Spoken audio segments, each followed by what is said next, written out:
wide world of sports is going on here? I promise you, whatever scum did this, not one man on this force will rest for 1 minute until he's behind bars. Now let's grab a bite to eat. Yeah, come on. I feel the hot wind on my shoulder and the touch of a world that is older. I hit the switch and check the number. Leave it on and then I slumber. I hear the rhythm ringing through it. Flamenco guitar and cumbia music. I hear the talking of the DJ. The travel and what does he say? I'm on a Mexican radio. I'm on a Mexican world radio. Broadcasting live from high atop the J.P. White Building in downtown Roswell, New Mexico. It's Mornings with Mike Winters on 106.5 Roswell's Talk FM. Is that what I sound like when I talk? Now, here's your host, Mike Winters. And good morning, one and all. Welcome to a morning without Mike Winters. That's right, I ain't he. That would not be me. No, Mixmaster Mike Winters is officially out getting his tune-up today. Colonoscopy is happening today. It was supposed to happen last week, but scheduling issues got in the way. And, so he's officially going under as of this morning. And hopefully everything should go just fine. And he'll be back sitting in the captain's chair tomorrow morning, barring any kind of issues. I think at this point it's his third colonoscopy. I'm pretty sure after the next one he gets a free foot-long sub. So there's that. But I really do think that we, as a company, Pecos Valley Broadcasting, we all need to chip in a couple bucks and get Mike just a really nice donut pillow. Just something like super soft, maybe something inflatable, something that's portable. You know, he can roll it up and pop it in his pocket at the end of the day. I'm just thinking, he's been invaded quite a lot over the last year and a half. But he could probably use himself a little, keister cushion. Just thinking outside the box, if you will. Definitely not inside his box. But all things considered, everything is going well. Hopefully you are off to a good start on this here Monday morning. Beautiful day outside. Starting off lows in the 50s already this morning. We'll get into your full check of the weather coming up here in just a few minutes. But blue skies and sunshine should be real nice. Soak it in today because, well, of course, here in southeastern New Mexico, the craziness, it always comes back. And, of course, our craziness will be back starting tomorrow and then later in the week. We'll get into your weather forecast coming up here in just a few minutes, get you updated with that. I'll give you the rundown for this morning. Coming up here in just a few minutes, around 7:15 or so, we'll be sitting down and chat with Mr. Robert Sherman from the Walker Aviation Museum. He comes in every month and gets us up to date on what's happening out at the Walker Aviation Museum, what's been going on out there. And one of the coolest things about Robert and about the organization out there is their commitment to STEM learning, to STEM education, and to expanding the minds of the young people out there, and kind of keeping generations coming up still interested in things like aviation and things like the history of the Walker Air Force Base. So we'll talk with Robert coming up here in just a few minutes, around 7:15 or so. Got some time in the 8 o'clock hour, so I thought we'd play the interview that Mike had on Friday. Of course, Friday, around the state, things changed a bit with the legalization of recreational marijuana everywhere but here. Pretty much everywhere but Roswell. And on Friday, Mike sat down and chatted with Mr. Kevin Mavers, the City of Roswell City Development Director. So we'll replay that interview coming up in the 8 o'clock hour, give you some info on why Roswell is kind of not quite to the finish line yet, and just let you know kind of where we're at as far as that goes. We'll dive into that coming up in the 8 o'clock hour, around 8:15 or so. Then around 9 o'clock, or in the 9 o'clock hour, around 9:15 or so, we'll have some folks from the RPD Neighborhood Watch stopping by, chit-chatting with us about what's been going on there and how you can get involved with your own community and keep the area around you a little bit safer and a little bit happier.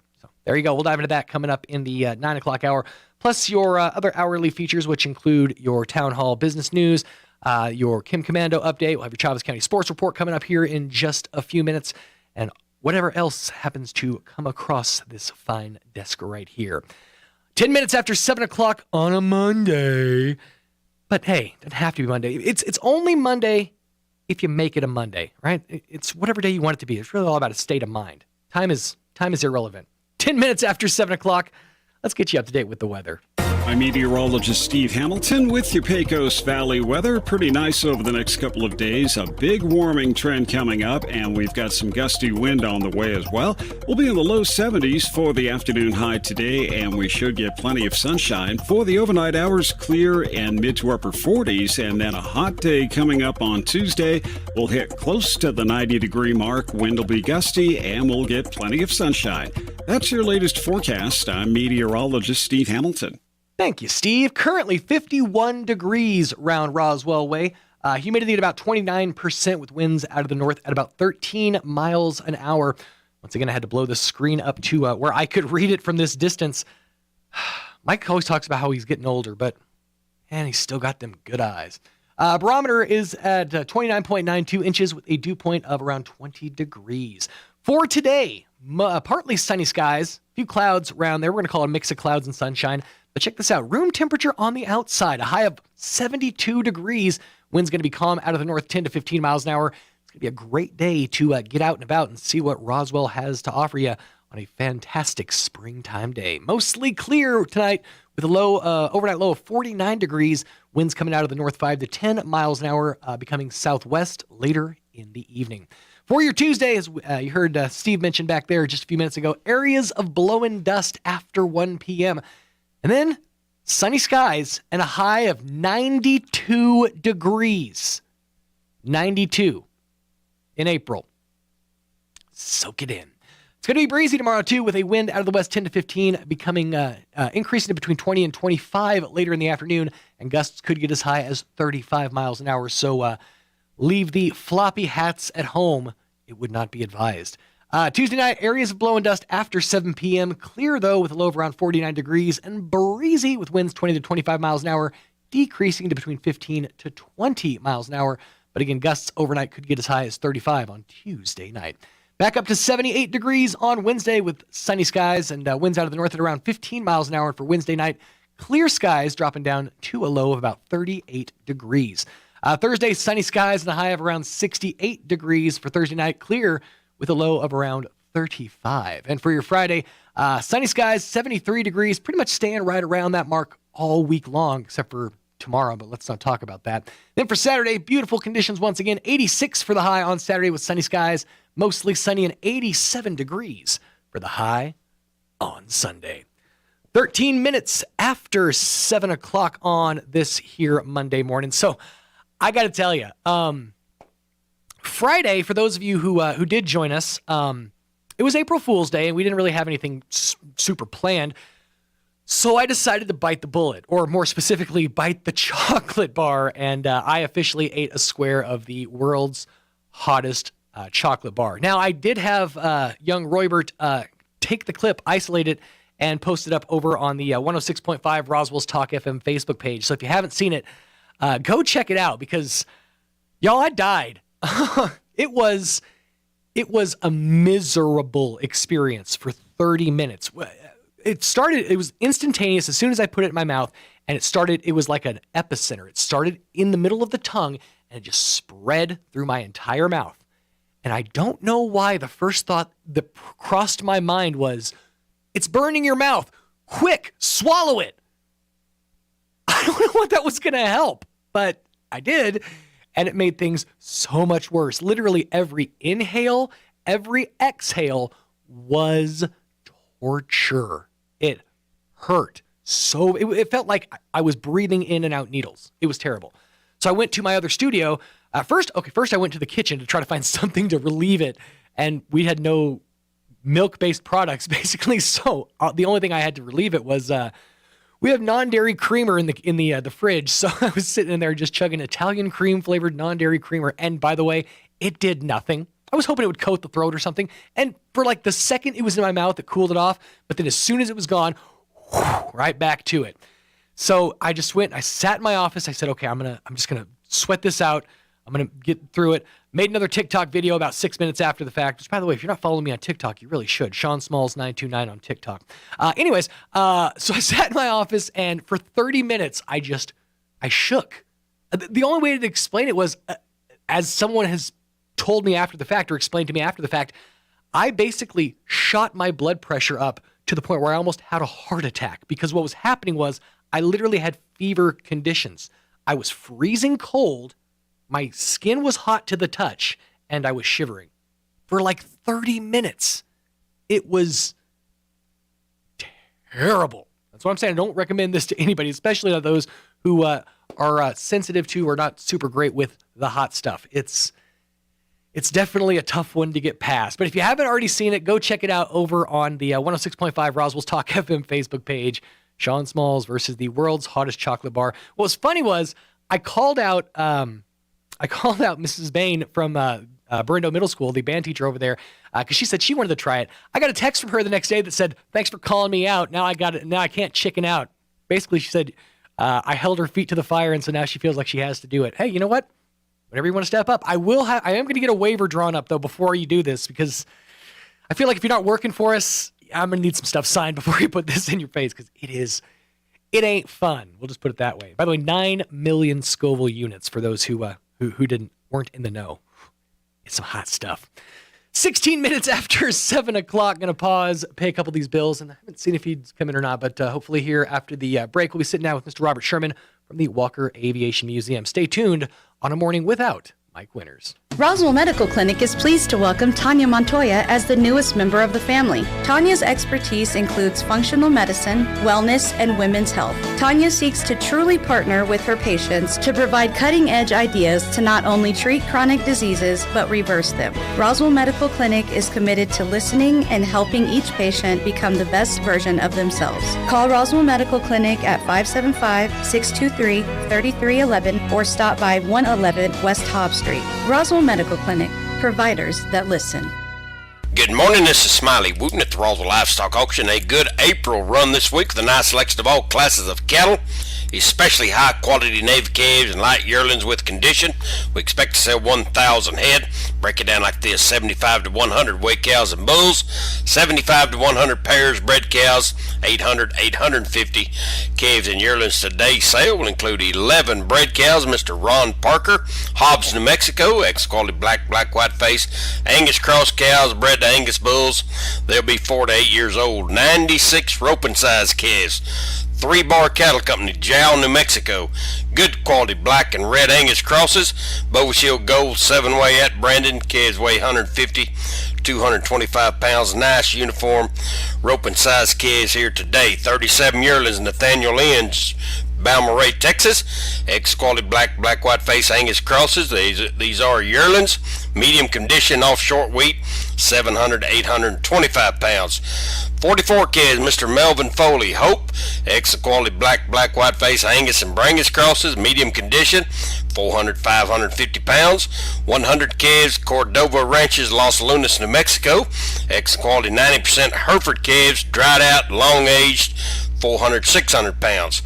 33 steer calves, Mr. J.B. Runyon at Hope, New Mexico. Ex-quality black Angus and Brangus crosses, medium condition, 400 550 pounds.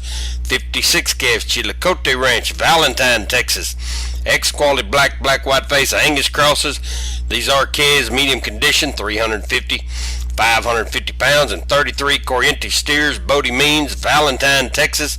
Good stretchy Corrientes steers, 500 600 pounds. Sale time this morning 9 o'clock. Sell pairs bred cows 9:30. Be selling calves and yearlings about 10 to 10:15. We are light on cows today, so don't be late. We expect to sell 1,000 head. This is Smiley Wooten, Roswell Livestock Auction. Here's a Mornings with Mike Winters fun fact. The Procrastinators Club of America newsletter is called Last Month's Newsletter. Their first newsletter should be released any day now. Here's Mike Winters. We're going to get to it eventually. 20 minutes after 7 o'clock on your Monday morning. Still haven't seen or heard from Mr. Bob Sherman from the Walker Aviation Museum. We'll give him a few more minutes to make his way down here. He might have slept in a little bit. It's understandable. Totally makes sense. As I was saying before the break, Friday was a less than fun experience for Big Papa Smalls. Yeah. So it's okay. Well, it started on as I need a thing because I'm doing TikTok now, and so I felt like I need a thing. Everybody's got like the thing that they do. You know, they're like yours is hurting yourself. Well, apparently, so my thing was always because I've done this for years in morning radio. I just eat and drink weird stuff that sounds weird, stuff that interesting or like special edition stuff. The weird candies. Somebody has to do it. Yeah, I like to consider myself like a local Rhett and Link. I'm out there doing the hard stuff so that you don't have to. Doing research, and so I said, okay, this could be my TikTok thing. I'll just take challenges from people. I see people do it all the time. A lot of people do it with like liquor and stuff. Or there's a guy named Sandwich Dad who actually he'll do requests, but he just does a different sandwich every single day, and that's cool. Tries it. Lets people know, gives it like on a 10-point rating scale how it is. And I just started doing that. I put my Cash App thing on TikTok and said, hey, I'll tips appreciate it, but I'll take requests, if you want me to try some weird stuff. And since then, I have found crazy food combos that I didn't think were a thing. Like peanut butter and mayonnaise. Yes, I heard you talk about that. It's I never would have thought of it. I never would have thought of it. But yeah, did you do peanuts with or without nuts? So, crunchy or it was smoothie? creamy. Okay, it was creamy. It's the smoothie. But this last Friday, over at Thomas's house, after, by the way, the sock hop with Sean Smalls over on our sister station, KSVP AM and FM. Could you ring that for me? You tried. Yeah. Anyways, after that, I wandered over to our sales manager Thomas's house, and we all enjoyed. I made a good sized, and we cut up into pieces and tried a crunchy peanut butter and mayonnaise sandwich. And I gotta tell you, not as good. Why? I don't know. I like crunchy peanut butter. I always have. I think it's that it's too peanutty, that the peanut butter is more, creamy peanut butter is just more of like a sweet spread, and it kind of counterbalances with the kind of saltiness of the I'm disgusting people who are trying to make breakfast right now. But I swear to you, in no universe should those two things exist and be together, but they work. It works astonishingly well. My reaction was literally like, how? I don't understand how. It doesn't make sense. So yeah, I've been doing the food stuff, but I was thinking, well, this bar's been sitting here for over a year. We got to do something with it. Plus, I did make a Super Bowl bet, that I would eat a square if whoever lost, and the Bengals lost. So yeah, I owned up and did my duty on Friday. Now, I got to tell you this. I'm glad you're still here. I was really worried about the after effects, like what it was going to do to my insides, and more specifically, what it was going to do to the other side of my outsides. And so far, I've had a little bit of indigestion. Everything else has been semi-normal. So I think I'm in the clear. Like, I don't know how long it takes one single square of hellfire chocolate to go through a human system, but I'm pretty sure I'm in the clear. I think so too. So it was touch and go there for a minute, though, man. I was every visit to the restroom I was a little terrified. I'm not gonna lie, it was not fun. But yeah, go back onto 106.5 Roswell's Talk FM's Facebook page, and you can check out the video. I had Roy isolated, so you can check it out in its entirety. Watch me suffer. And you can also see the after effects over on my, again, I'll give the plug, TikTok page at Sean Smalls 929. Just follow me over there and thank me later. So you took a trip recently. Mm-hmm. Yeah, where'd you go? I think 2 weeks ago I went to Albuquerque. Nice. What's going on up there? They were having another anime convention. Okay. A different one than what we usually go to. Right. Well, this one was more like voice centric. A little bit. From what I saw from the lineup, I saw a lot of most conventions. They have a voice actor lineup. They have panels. They have a vendor hall. They have an artist alley, and I don't know. It's just kind of something to go do, and who's the big draw this year? they had Greg Baldwin. They had Linda Young, the voice of Frieza from Dragon Ball Z. Oh, wow. Those are the ones that I know of, like, for sure. Everybody else was kind of either somebody I've met already or somebody I don't really know. See, I'm fascinated by the world of voice acting. I always have been. The ones I follow are a lot of the American voice actors, but there's a whole other realm of just English dub actors, voice actors that just do dubs on Japanese or on foreign material, and you don't realize you can make a killing just doing just dubs. Well, you'd have to have consistent work. I've need an heard. agent is the thing. Yeah. If you're going to be in that business, you have to have some kind of representation. Because it's good pay per hour, but it's like they're trying to get it unionized, I think. Yeah. And the problem is that, like, it's great pay per hour, but you only do 2 hours. Right. Like maybe per month. Yeah. It's in not, some situations. It's one of those situations where I think that it's in a lot of voice work. I feel like their stuff needs to be commissioned similar to art. I feel like the voice work is an art form in and of itself, and so that when a voice artist uses his voice, they should be commissioned like an artist is in a lot of ways. Which is why I appreciate places like voices.com that actually give the power back to the voice over themselves. It's like in between a independent contractor and an actual job, and it's like a really weird gray area. Yeah, where you got to file your own or claim your own pay on your taxes and all that stuff. Yeah, that's no fun. But I'm fascinated by the world of voice acting, specifically like John DiMaggio, Phil Lamar, Billy West, obviously. I guess specifically the entire voice cast of Futurama. Which, by the way, did you hear that DiMaggio signed? They signed him on. That got me super duper excited. I was very happy when I found out John DiMaggio. Well, you would have been sad if he hadn't. It would. Everybody would have been. It's not Futurama. I'm sorry. I can't watch a show comfortably when I know the voice is different. And I have a very specific example of this because I have children. And I can tell you that the last season of the show Puppy Dog Pals, the two puppies have different voices, and it bothers me to no end. Why'd they do that? Well, they cancel. Okay, so the story, I had to look this up. This is how much. This isn't Bluey. This is a different puppy show. This is Puppy Dog Pals. Okay. My kids like a lot of dog-centric programming. So this is how much it annoys me. I looked it up to find out what happened. So they canceled the show, and thusly all the other voice actors found other work. Well, then Disney commissioned or got a new season.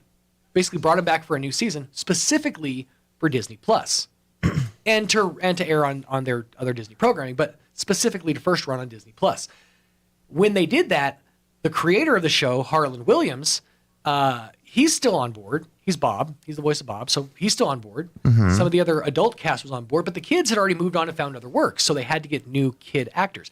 And the one sounds very similar, but the other one, I think it's I don't remember what. I think it's Rolly. Sounds so far off that I literally get uncomfortable watching it with my kids. It bothers me. I can't even explain why. It gets under my skin. You're used to a certain voice, right? And it's like when this puppy is just not the same voice. It's nope. Now I grew up. It doesn't work. I grew up in the era of cast of weird shock cast changes, where like the mom on The Fresh Prince of Bel-Air or on Viv became a different person halfway through, like because the original actress had issues with Will and had issues with other people on staff. So they just fired her and brought another actress in to play Aunt Viv. And nobody ever said anything. I think Will Smith made like one joke, like, "You look different," or something like that. But it was just like, that was like a normal thing to do when I was a kid.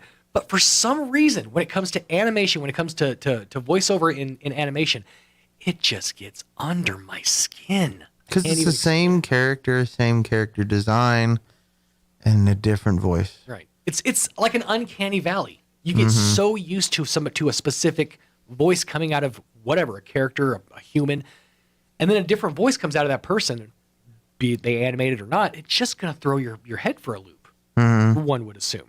So, I don't know. I'm rambling, but well, that's awesome. So, did you happen to eat anything fun while you're up there? Did I happen to eat anything Yes. fun? Twisters. Twisters is always awesome. I try not to go there every time now because I have been there so many times. I feel like I need to expand a bit in Albuquerque because there's so many other places, but I love Twisters. Now, I'm not advertising, but I went right down the road, same road, and the Twisters was on. And there's a place called Stripes Burrito Company. Doesn't have anything to do with the gas station. Are you talking about the gas station? Doesn't have anything to do with the gas station, but I like their burritos. Yeah? They are fat barrels. Which Twisters did you go to? I believe... I don't think it's the Breaking Bad one. Okay, well, that's the one at the South Valley. The one we always used to go to is over on San Mateo, near San Mateo. It's close to University. Okay. The one that I went to is I think University in Minot. Okay, so yeah, I would say not quite the same one. The one we usually go would go to is the one in Gibson, just off San Mateo. Oh, this is riveting radio, by the way. I used to when I lived up there, I actually worked just down the street from that Twisters at a place called the Copper Canyon Cafe. Yeah, I was a host, and for a quick minute, a server. I will never, ever go back to food service ever again. And those people need medals and raises. Everyone that works in food service. Oh, yeah. Oh, my God. The place I worked was right across the street from the Air Force Base. From whatever it is in Albuquerque. I can't think of the name of it. But yeah, from that Air Force Base. So we were the place with the military discount. Lunch, it was always packed with with people from the base. And it was hell, man. Mm-hmm. It was a lot like eating a square of that chocolate. It was hell. Just extend it out. It slowly but surely sapped any joy I had in life. 31 minutes after 7 o'clock on your Monday morning. I didn't know how to transition out of that. Let's go ahead and pause and get you up to date with some local news. Now for a Pecos Valley News Update. I'm Jared Sorello. With spring now in full swing, the Artesia Police Department says it will continue to accomplish items such as special assignments, concentrated patrols, and sobriety checkpoints during the month of April. They are asking for the motoring public to make good decisions even before climbing behind the wheel of an automobile. APD will continue to concentrate on crimes like DWI, open container, seatbelt violations, and texting while driving. The New Mexico Military Institute has received one award and is a finalist for another for its support of the National Guard and Reserves. The Institute was recently presented with the 2022 Pro Patria Award by the Employer Support of the Guard and Reserve. The award recognizes businesses and organizations that show the greatest support to Guard and Reserve employees through their leadership and practices. You're up to date. I'm Jared Sorello. By 2030, the world's population will reach 8.5 billion. Meanwhile, Mark Zuckerberg says that 5 billion of them will spend most of their time in his metaverse. And guess who will be its ruler? I'm Kim Commando, brought to you by LinkedIn Jobs. Post a job for free and find qualified candidates quickly at linkedin.com/Kim. 7 years ago, when Mark Zuckerberg unsarcastically began reaching out, meeting farmers and teachers and kissing babies, political analysts agreed that he was at the very beginning stages of running for president. Then came the scandals and the congressional hearings, and overnight, Mark Zuckerberg's iffy likability factor plummeted. Now there's a new plan. By 2030, the economy of the metaverse will be $10 trillion. You'll have to spend real dollars to buy metaverse currency. So while he'll never be a real-world leader, the Sun newspaper predicts that Zuckerberg is lining up to be the leader of the metaverse. Meet the new boss, same as the old boss. This is a metaphor for your business's journey. Sometimes it feels like the course keeps changing right before your eyes. And in order to maneuver it, you need an expert by your side. That's what Dell Technologies advisors do. They have the Windows PC and tech solutions you need to help you get out in front and stay ahead of the game. Call an advisor today at 877-ASK-DELL. That's 877-ASK-DELL. A start to a simpler experience with Windows 11 Pro. When you need a hand with your tech, getting it to work, making it better, finding an online job, or maybe just wondering how to stream the best way, ask me 24/7 at the Commando Community Forums. I'll help you there along with other pros. And for a limited time, you can get 30 days of complete access for free at getkim.com. And if your listening of the show gets interrupted for whatever the reason, You can download and listen to the show's podcast too. That's getkim.com for 30 days free access. Getkim.com. Here's a Mornings with Mike Winters fun fact. Movie trailers were originally shown after the movie, which is why they're called trailers. Mike thought they named them after the mobile home. Here's Mike Winters. And good morning, 35 minutes after 7 o'clock on your Monday morning. Sean Smalls inside your radios filling in for Mixmaster Mike Winters, who is currently up on the up on the lift. I picture it's like a Jiffy Lube. Is it called a stirrup? Yeah. Is that what that Stirrups. is? No, actually they put him on his side, which was funny because the last time he did it, he tells that he loves the story, but last time they did it, right before he actually went under, he just remembers the doc placing a hand right there on his keister, like he was posting up, like he was about to lift the hood and go to work. I'm like, take a look at this bad boy. Yeah, slaps top of car. Sorry, that's all I could think was that meme. Yeah. This bad boy, I get 13 miles to the gallon with this bad boy. But yeah, so he's currently undergoing his procedure, and barring any kind of issues, he'll be back inside your radios. It'd be cool if they were listening. Yeah, that'd be really, well, I don't know. I'd kind of rather them focus on the task at hand.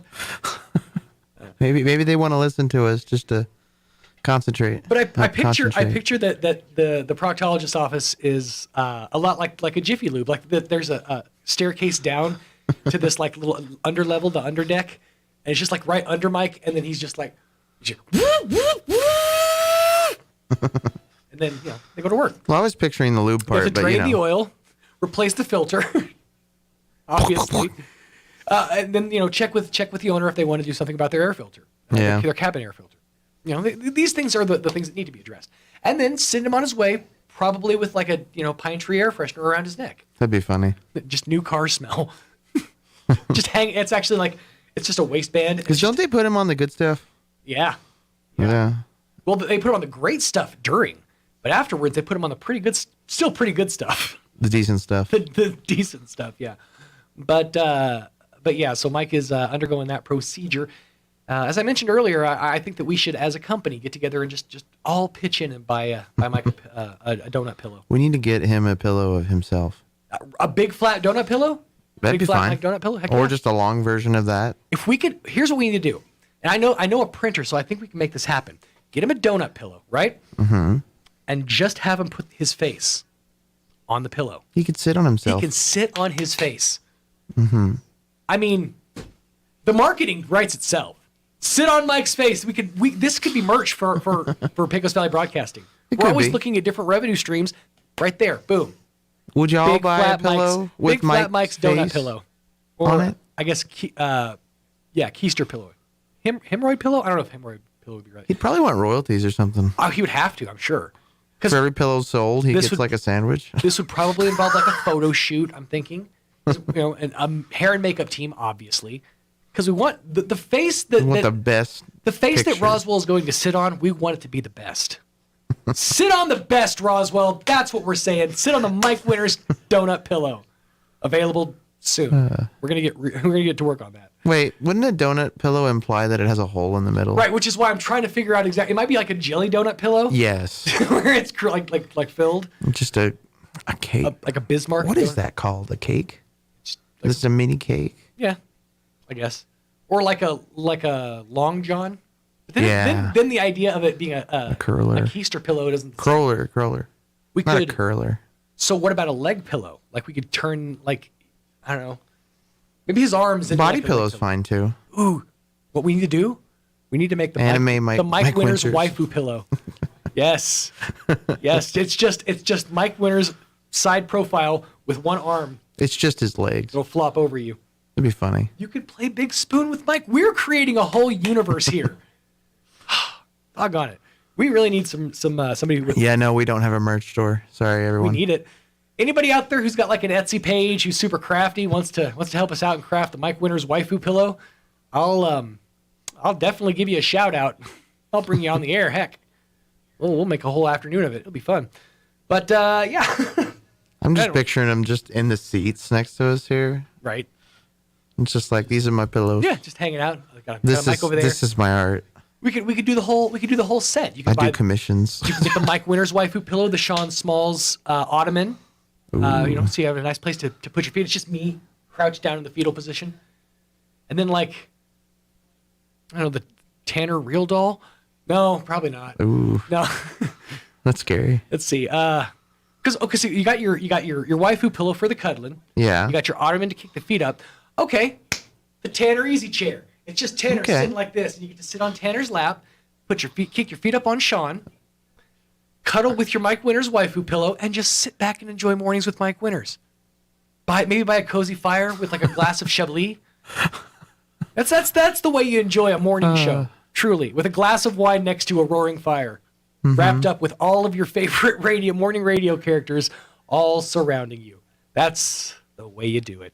Hey, real quick, here's a segue for you. I wanted to tell you about Camp Invention 2022 because it's almost time to jump into big adventures. It's coming up in June. I know that seems like a long way away, but you need to get on it, doggone it, because this one's going to fill up real fast.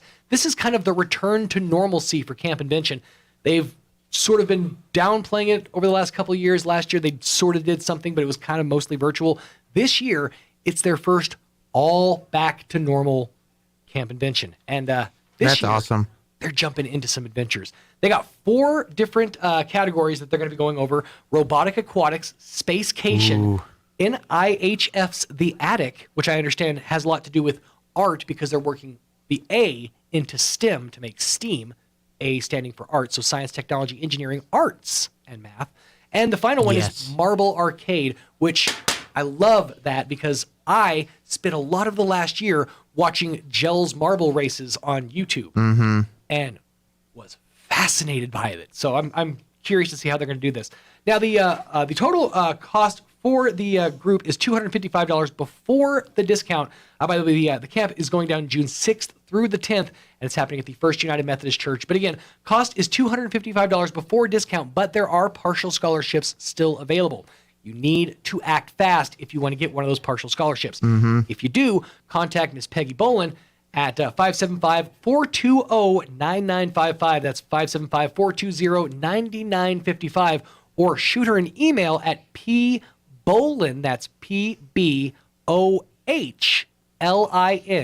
2016 at gmail.com. Again, that's pbolin 2016 at gmail.com. Bolin spelled BOHLIN. Get your application in.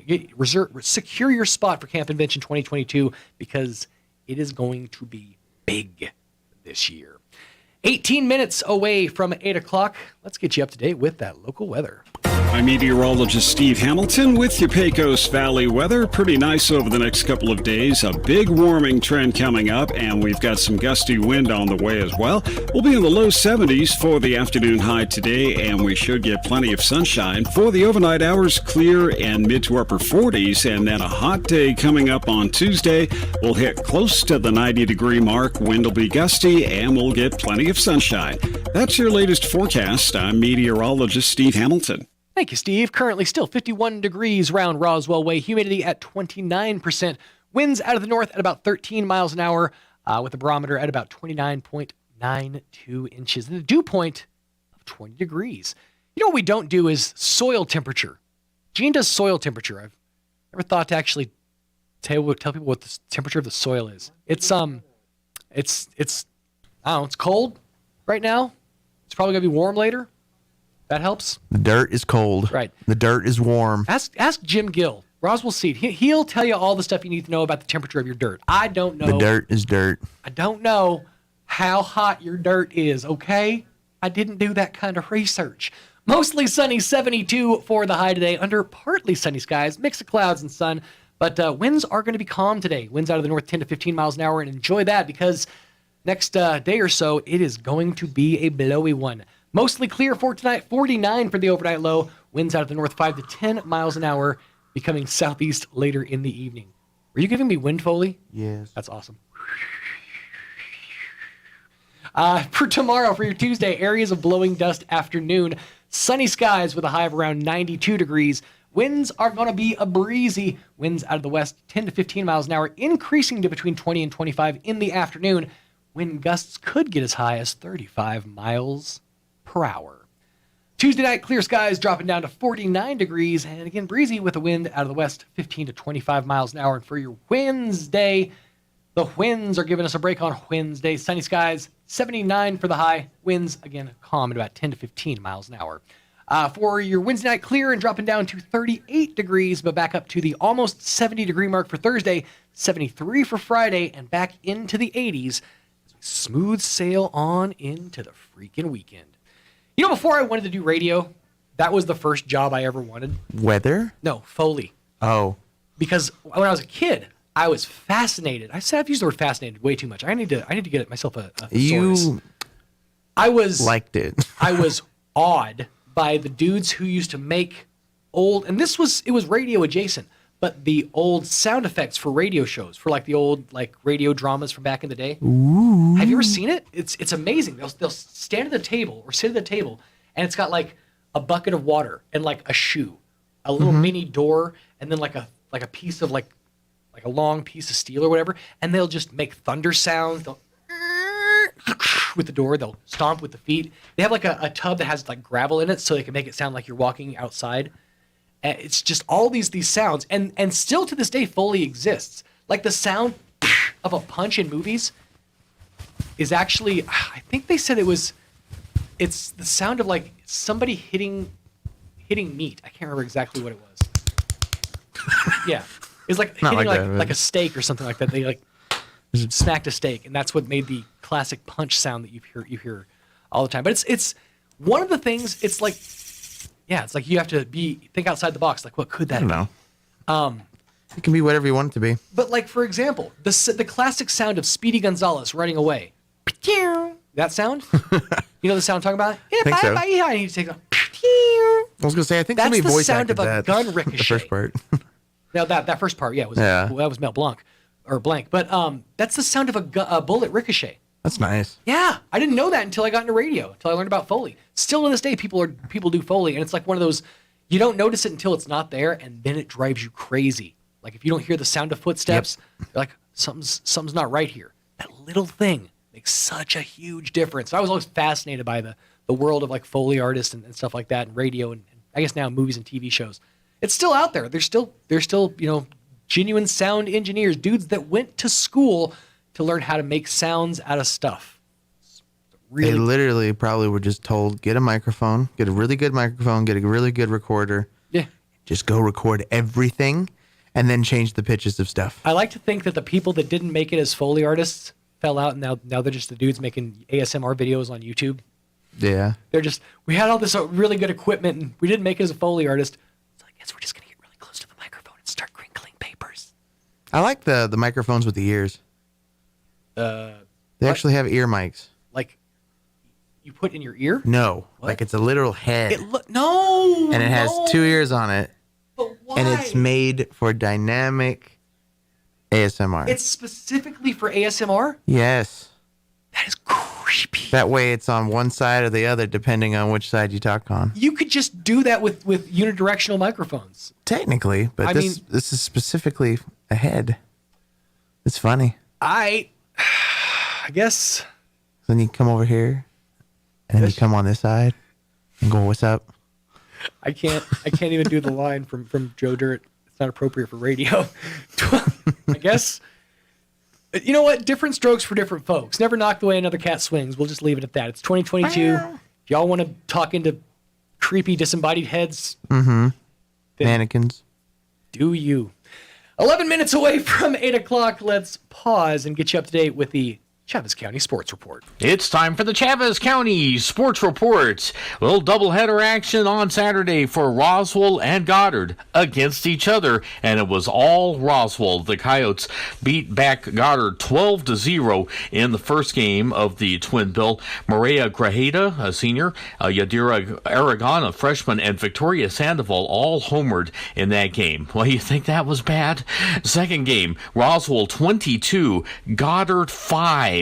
Roswell moves to 8-4 on the season. Goddard is now 7-5 in that game. Leah Sanchez, Sarai Morales, and Victoria Sandoval again all homered for the Lady Coyotes. Hey, Hey, these two teams had so much fun, they're going to play each other again on Tuesday. Another doubleheader starting at 4:30. Another score, Dexter loses to Blinn Saturday 8-2 in softball. Sports Report brought to you by DSI. Call DSI for all your office technology needs. I'm Eric Butler at Roswell Talk FM 106.5. With the Wall Street Business Report, I'm Bill Alexander. The hiring continues in the United States. In March, employers added 431,000 jobs. The government's report Friday showed that last month's job growth helped to shrink the unemployment rate to 3.6%. That's the lowest rate since the pandemic erupted 2 years ago, and just above the half-century low of 3.5% that was reached 2 years ago.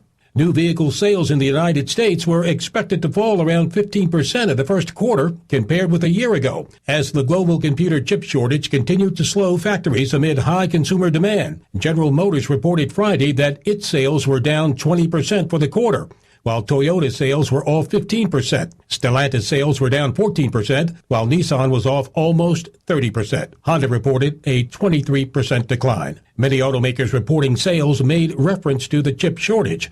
For the Wall Street Business Report, I'm Bill Alexander in Washington. When you think of home health care here in Roswell, what's the first thing that pops into your head? That's right, Frontier Medical. We've been doing it better than anyone else for over 20 years. From in-home nursing to physical therapy and so much more. Doctors and hospitals from Albuquerque to Lubbock and everywhere in between have been trusting their patients to us here at Frontier Medical. So when it's time to make a choice, remember Frontier Medical. 575-627-1112. Frontier Medical. Name to remember. Here's a Mornings with Mike Winters fun fact. 95% of people text things they could never say in person. Check your text messages. We just sent you something. Here's Mike Winters. We really didn't. 9 minutes away from 8 o'clock on your Monday morning. Sean Smalls filling in for Mixmaster Mike Winters. We'll hopefully be back inside your radios tomorrow.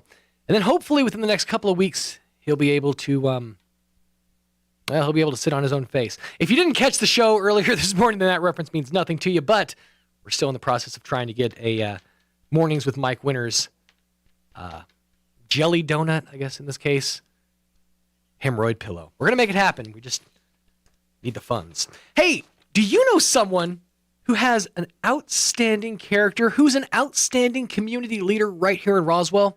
Well, now is your chance to nominate them for the 25th annual Leadership Roswell Alumni Association's Community Leadership Awards. Check this out. They're going to be giving out awards for the Lifetime Achievement, the Outstanding Leader, the Award for Commitment to Youth, and the Leadership Roswell Alumni Award. Criteria for each category is listed on the nominating form, and you can get that nominating form by heading over to the Leadership Roswell Alumni Association's Facebook page. You can also get those nominating forms at the Roswell Chamber of Commerce or the Historical Society for Southeastern New Mexico Museum. Now, they've extended the deadline for time for you to get your application in or your nomination in. You have until April 15th now, excuse me, to get the application in. So you can get that in by April 15th, but you need to act quick because these nomination forms, they have questions that you're going to need to answer. So you want to take your time on those and make sure you give out the, put the right information down. So give yourself plenty of time to get it done. You've got until April 15th to get those nominations in for, again, the Lifetime Achievement Award, the Outstanding Leader Award, the Award for Commitment to Youth, and the Leadership Roswell Alumni Award for the Leadership Roswell Alumni Association's 25th Annual Community Leadership Awards. Nominate by getting your nomination forms either on the Leadership Roswell Alumni Association's Facebook page, the Roswell Chamber of Commerce, or the Historical Society for Southeastern New Mexico Museum. And again, get those in by April 15th. If you got questions or you just need more info, you can always hit up their email, Condor, that's CONDOR, at DFN.com. That's Condor at DFN.com. Hey, the king and queen of country music are back and ready to play another one. Coming up this Saturday from 6 to 9 p.m. over at Westminster Presbyterian Church in the Fellowship Hall at 2801 West 4th Street. Come on out and enjoy every single minute of dancing to Dwayne and Jill. Yeah, that's right, Dwayne and Jill making their appearance once again, ready to bring the party to the dance floor. There's going to be great music, lots of food, and a crowd that just likes to have a good time. So if you want to have a good time, Dwayne and Jill, they want to facilitate your good time having. So come on out this Saturday, April 9th, 6 to 9 p.m. over at Westminster Presbyterian Church, 2801 West 4th. It's going to be a good time. It's only $5 per person, and trust me, that money going to a fantastic cause, and of course, also to cover the cost of the event. So food, music, great crowd, the music of Dwayne and Jill, lots of dancing. Sounds like a fantastic way to spend your Saturday. And you can do that this Saturday from 6 to 9 p.m. over at the Westminster Presbyterian Church Fellowship Hall at 2801 West 4th. Again, Dwayne and Jill taking the stage. Now, if you want more information, contact Mr. Tom Blake at 575-420-3434 or contact Mr. Bob Power at 575-910-4648. Got a few minutes left in this hour. I have just enough time to tell you the story of what happened to me on Saturday. Tanner, if you feel like coming in here, you can. So I came in on Saturday to do a little extra work. Knowing that Mike was going to be out today, I knew I had to kind of work ahead a little bit, get some things done. So I came down to the office. Said, okay, fine. I'm going to do some voice tracks. I'm going to get some promos done, get some stuff done on a Saturday when I don't have my kids, so that my Monday isn't as absolutely insane crazy. And so I did. I came down to the office, got to my desk, set my keys and my phone down, realized I kind of need to go to the bathroom. I was feeling the call of nature, the call of the wild. So I said, okay, I'm going to go to the bathroom. Walked out, pulled the door behind me, walked to the bathroom, did my thing, came back to the office, and it was at that moment I realized I had, in fact, pulled the door to. Meaning, I locked myself out of the office with my keys and my phone still inside. Downstairs or up here? Up here. Like I went to the bathroom and I pulled the door closed behind me, not even thinking. The door closed behind me and I had to unlock the door, fully unlocked it from the inside. The way our door works here is if you don't manually unlock it from the inside, it will stay locked. You can unlock it and get in, but it will stay locked. I forgot about that. Went to the restroom, came back, literally walking down the hall, singing a song that I heard earlier that day going, "Damn, it feels good to be me." And I walked up to the door and I let out some words that I can't say on the radio because I was so mad. It was my set of keys. I was like, what am I going to do? What time was it? It was like after 5 on Saturday. Mm-hmm. So I was like, what am I going to do? So I panicked. I walked down to Allsup's. Now, the other thing is I was wearing a pair of jeans with a hole in the knee, and I was wearing a hat. You don't realize until you don't have your keys and your phone just how much like a vagrant you can look.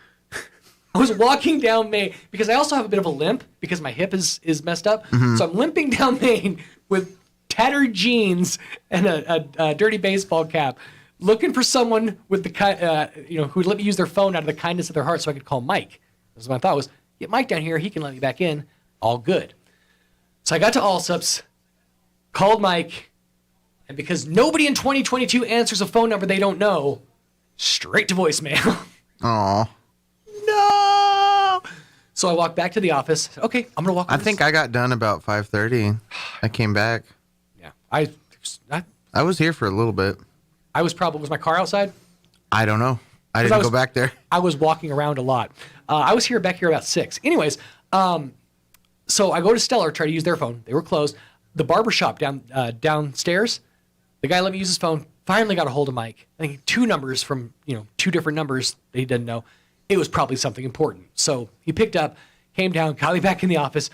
But dude, for like a good hour and 10 minutes, and after all this happened, I was like, I just wanted to get work done. I had literally done nothing in an hour and 10 minutes besides exacerbate my hip and I guess go for a mile-long walk. So there was that. But yeah. Just saying, people, put your keys, and now every single time, keys in the pockets, never put them down on a counter again as long as I live, because wow, dude, that was, and literally as I walked up to the door, I jiggled the thing, like, this is going to ruin everything. This is my whole Saturday evening is shot. Dang, it feels so bad to be me. Yeah, it was not pleasant. Anyways, Got Town Hall News on the other side of this. Stick around. You're listening to 106.5 KEND, Roswell, New Mexico.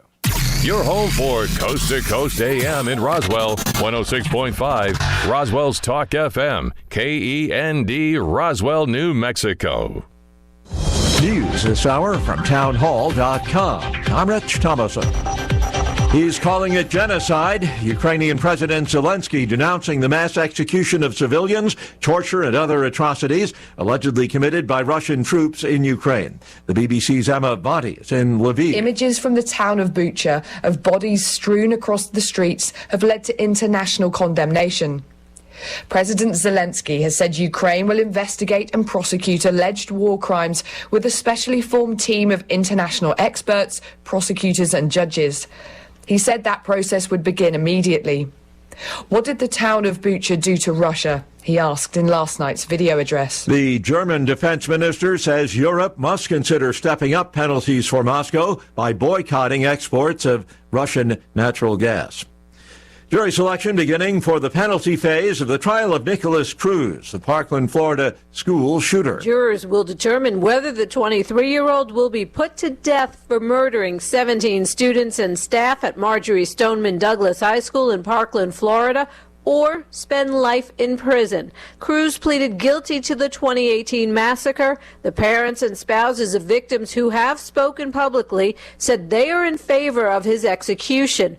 Court officials say 1,500 potential jurors or more could be brought before the judge, prosecutors, and defense over the next several weeks. I'm Julie Walker. Police in Sacramento, California, searching for at least 2 people who fired into a crowd early yesterday, killing 6, wounding 12 other people. The shooting occurred on the outskirts of the city's main entertainment district. On Wall Street this hour, stocks are mixed. Right now, the Dow is down 43 points, so the Nasdaq 162 points higher, and the S&P is up 15.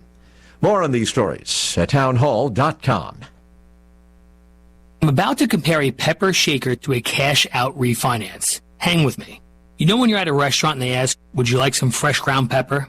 And then they crank that giant tube, but almost nothing comes out? For me, only a certain amount of time is socially acceptable to wait. I know that getting that pepper out might make my life better, but it just seems too impossible. And that's what we hear people say about the cash-out refinance.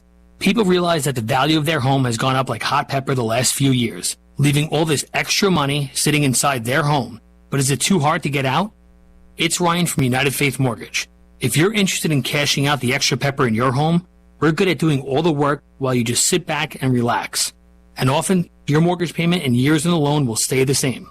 If you'd like to hear about your options, we are United Faith Mortgage. United Faith Mortgage is a DBA of United Mortgage Corp. 25 Middle Park Road, Melville, New York. Licensed mortgage banker. For all licensing information, go to NMLS Corporate NMLS number 1330. Equal housing lender. Licensed in Alaska, Hawaii, Georgia, North Dakota, South Dakota, or Utah. Hong Kong's leader will not seek another term after a rocky 5 years in office. Carrie Lam will be remembered as the political figure whose administration triggered the 2019 upheaval by trying to push through a widely unpopular proposal to allow Hong Kong residents to be extradited to face mainland courts run by the Communist Party. She ruled throughout the crisis, then ushered in the draconian state security law which stamped out all political opposition. There are now scores of pro-democracy activists in prison. More recently, she's been criticised for mishandling the COVID outbreak when 6,000 residents died in 2 months. The BBC's Stephen McDonald. With Pakistan in political turmoil, the country's Supreme Court is to convene today to hear arguments on whether Prime Minister Khan and his allies had the legal right to dissolve parliament, setting the stage for early elections. News and analysis, townhall.com.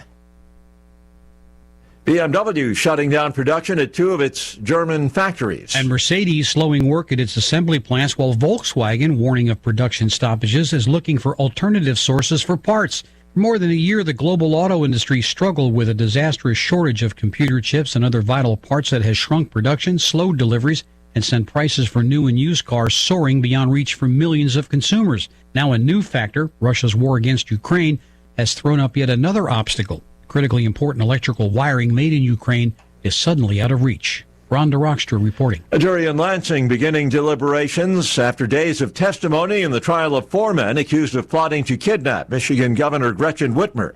The jury picked a foreman late Friday afternoon following hours of closing arguments from lawyers, then said it would start discussing the case after the weekend. More on these stories at townhall.com.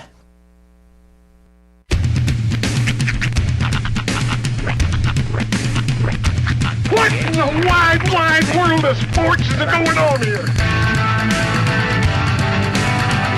I promise you, whatever scum did this, not one man in this force will rest for 1 minute until he's behind bars.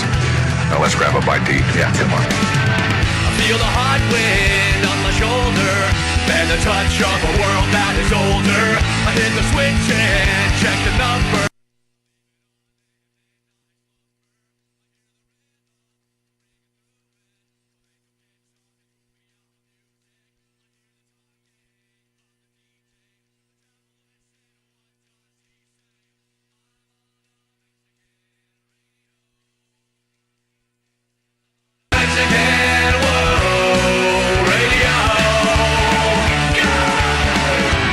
Broadcasting live from high atop the J.P. White Building in downtown Roswell, New Mexico. It's Mornings with Mike Winters on 106.5 Roswell's Talk FM. Is that what I sound like when I talk? Now, here's your host, Mike Winters. Wrong again, buddy. It is 6 minutes after 8 o'clock. Good morning, one and all, and welcome to hour number 2 The Deuce of A Morning Without Mike Winters on 106.5 Roswell's Talk FM. Happy Monday. Welcome back to the grind. Yeah. Time to rise and grind. Yeah. Get on that grind. No. Hustle, loyalty, respect, whatever else John Cena said. No. Get on you it, can't doggone see it. me. That's what I want. Just bye-bye. In fact, see. So, I'm not a WWE fan. I know. I'm a fan of pro wrestling. I'm just not a fan of the way they do things in that realm. I'm a fan of AEW and some other independents, but I can understand that. I'm just not a fan of the mainstream WWE. But anyways, I say that because this weekend was WrestleMania 38. It went down in what? Yeah, it went down in Dallas at the already. Yeah, at Cowboy Stadium actually. Wow. 2 nights stretched over 2 nights. The biggest takeaway from any of this, Vince McMahon. Yeah. 76-year-old Vince McMahon actually had a match last night at WrestleMania. Well, Vince McMahon. I'm sure he won, right? He did, in fact, win, yes. I was going to say he fought God. He did fight God. I don't remember if he won that match. That was like a decade and a half ago, and he was still an old man. He's 76 years old.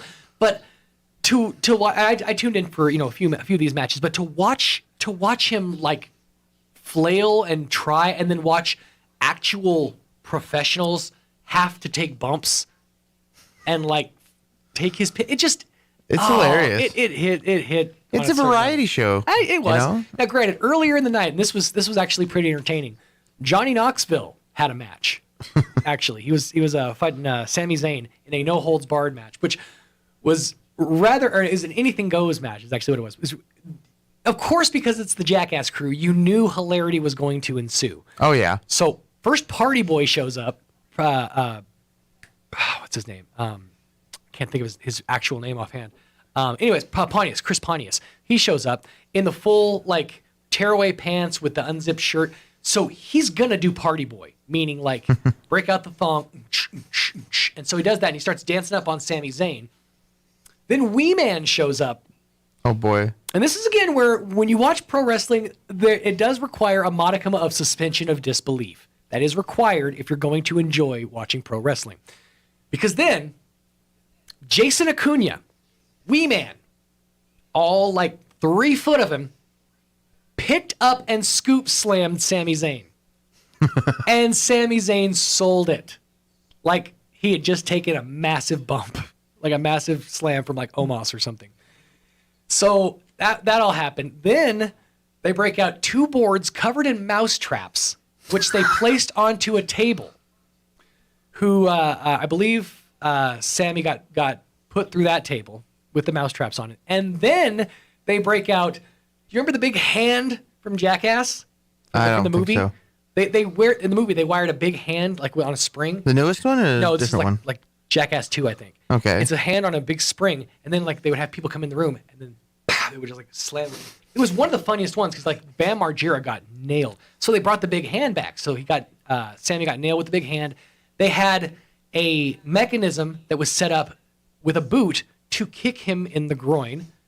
It was just like a machine that was under the ring, and then also under the ring was a giant mousetrap. A giant, oh my gosh, like Double Dare style mousetrap, and they rigged it up. It didn't go off at first. Finally, it did go off, and it clamped down on Sami Zayn. He took the pin, and Knoxville and crew got the win. But it's one of those moments where it's just like you realize, it's impossible to take this seriously because there's a lot of matches that are like honor and respect, and there's a lot of history behind it, a lot of legacy. And then there's matches like this. You're just like, okay, yeah, I just spent 20 minutes watching, dudes have fun. And you just spent the last 5 minutes promoting it. I did. I really, really did. Because it sounds really interesting. It was. It I'm makes telling me you, want to dude, watch it. if you're gonna go back and watch any wrestling match, go find Johnny Knoxville versus Sami Zayn, the Anything Goes match. It was really something. Really something. 11 minutes after 8 o'clock. Let me give you the rundown here for this hour. Coming up in just a few minutes at around 8:15 or so. On Friday, Mike sat down with Mr. Kevin Mavers, the City of Roswell City Development Director, and he answered some questions regarding some of the questions we have as far as like recreational marijuana goes and the things that are happening here in the City of Roswell to make that a reality. So stay tuned. We'll play that interview coming up here at around 8:15 or so. Plus, of course, your hourly features, which include your town hall business news and all that other fun stuff. 12 minutes. I was going to say 11 minutes. Now 12 minutes after 8 o'clock. Let's get you up to date with that weather. I'm meteorologist Steve Hamilton with your Pecos Valley weather. Pretty nice over the next couple of days. A big warming trend coming up, and we've got some gusty wind on the way as well. We'll be in the low 70s for the afternoon high today, and we should get plenty of sunshine. For the overnight hours, clear and mid to upper 40s, and then a hot day coming up on Tuesday. We'll hit close to the 90-degree mark. Wind will be gusty, and we'll get plenty of sunshine. That's your latest forecast. I'm meteorologist Steve Hamilton. Thank you, Steve. Currently, I forgot to refresh my weather, so let's go ahead and give it the old refresh here and see how we're doing around Roswell Way. Currently 53 degrees around Roswell, humidity at about 29%, with winds out of the north at around 14 miles an hour. The barometer about 29.9 inches with a dew point of 20 degrees. I don't know what any of that means. 72 for the high under a mix of clouds and sun. Winds out of the north 10 to 15 miles an hour. Get out there and enjoy it while you can, because tomorrow the wind is going to be a blowing. Cool for tonight, 49 for the overnight low. Mostly clear tonight as well. Winds out of the north 5 to 10 miles an hour, becoming southwest later in the evening. Areas of blow and dust afternoon tomorrow. Sunny skies, a high around 92 degrees, and it's going to be breezy, with a wind out of the west 10 to 15 miles an hour, increasing to between 20 and 25 later in the afternoon, and wind gusts could get as high as around 35 miles per hour. For tomorrow night, looking at clear skies, low around 49, breezy, and winds out of the west 15 to 25 miles an hour. For Wednesday, sunny and 78 for the high, winds out of the north at around 15. Wednesday night, clear and 38, back into the upper 60s on Thursday, 68 for the high. 73 for the high on Friday, and back into the 80s with 86 on Saturday and 87 for the high on Sunday. All right, 13 minutes after 8 o'clock. Going to pause, pay a couple of these here bills, and after these, we sit down with Mike's interview with Mr. Kevin Mavers from the City of Roswell. Stay tuned to A Morning Without Mike Winters. I'm like killed by Mike right there. Central Valley Electric Education Foundation scholarships are now available for CVE members and their dependents. The scholarships can be used by graduating high school students or adults who are continuing their education. Applications are being accepted through April 15th, 2022. Visit cvecoop.org/scholarships for eligibility and an application, or call Central Valley Electric Cooperative at 575-746-3571. Remember, these scholarships are available for students of all ages. Apply today. Here's a Mornings with Mike Winters fun fact. You cannot snore and dream at the same time, unless you're dreaming about snoring. Here's Mike Winters. And good morning. It is 22 minutes after 8 o'clock, and joining us in the studio this morning, Kevin Maver's back with us, the City Development Director. Good morning, Kevin. Good morning, Mike. How y'all doing? Doing good. How about yourself? I know you had a busy week. You know, it has been a busy week, and unfortunately, I'm not sure I've had a slow week since I arrived in Roswell over a year ago. Yeah, it kind of threw you to the fire, didn't no it? exception. For folks that don't know what we're talking about, statewide, today's a day that recreational cannabis went legal, basically, and dispensaries around the state have been getting their paperwork in order and things like that. Roswell, for us, it's probably going to be about a month delay here on that, right? About 45 days. About 45 days. About 45 days if things go the direction we expect them to go. Okay. And so I know a lot of people are like, why, what's going on? Hey, man, how come I can't get it here, but I can go to Ruidoso or whatever and get it? And really, it's because there's a process, and there's time and things you have to do, and just the dispensaries that want to set up shop here basically are still in that process, and they're not finished that process yet. Once they're finished the process, then they can go. Just because it's April 1, they're not ready to go. They can't go. And that's one of the things we're having is to combat here with the city is the messaging. The messaging coming out of Santa Fe versus the messaging coming out of City Hall versus the message that's being received by our local cannabis community. Yeah. So we got three different messages being sent by three different people and being received by a third party that is completely different than what was intended. Which explains the confusion. Yeah, which explains a lot of the confusion. And so what I wanted to do is spend a few minutes with you this morning, Mike, and try to, it's not going to make people happy because I'm going to tell the truth about this whole situation. Sure. And let people know that the burden, the responsibility for complying with all the rules and the regulations, not only at the state level, but also here locally, that burden is on our local cannabis community. Yeah. Okay. And for anybody who's has a med card right now, they know I believe we have half a dozen different places you can take your med card right now. No changes whatsoever. Yeah, yours business as usual. Business as usual for the medical marijuana dispensaries. Okay. The changeover, of course, began last June when Governor Grisham signed into law the Cannabis Act and the legalization. And I'm not even going to use that term legalization because that's really not what happened. Yeah, it's more what happened decriminalization. Decriminalization of personal possession. Yes. Okay. And there's no change in that either. So if you're over 21 and you want to grow up to 6 plants in your own home per person, up to 12 within the household. If you want to smoke it, if you want to bake it, if you want to turn it into edibles, if you want to enjoy, please do so. If that's your thing. As long as you don't drive or do anything impaired that would be illegal. Yeah. Right, and that's why I said whatever you want to do at home. Yeah. But it's just like alcohol; those same rules apply. You can't go driving and doing all those things. Very, very true. And the thing we need to remember, though, just like alcohol, it's for adults over 21 and over. Okay, it's still a criminal act for anyone under 21 to possess or use cannabis in any form. Yeah. Okay, so we have a partial decriminalization, and that's on the personal side. So take the personal issues and set that aside because there's no changes in all of that. What was also done, though, at back last June is it set in motion a whole series of events to create a brand new industry here in New Mexico. Okay, the commercial cannabis industry, which allowed for the cultivation, manufacturing, processing, distribution, and retail sales. The whole circle of life that is selling marijuana. In fact, one of the licenses that the state has been granting a lot of our previous medical marijuana dispensaries is called a vice license, which I think is an interesting juxtaposition of the term vice, but it stands for vertically integrated cannabis establishment. Okay. So with this one license, you are allowed to cultivate, manufacture, process, distribute, and retail sales, all of it, under one license. Okay.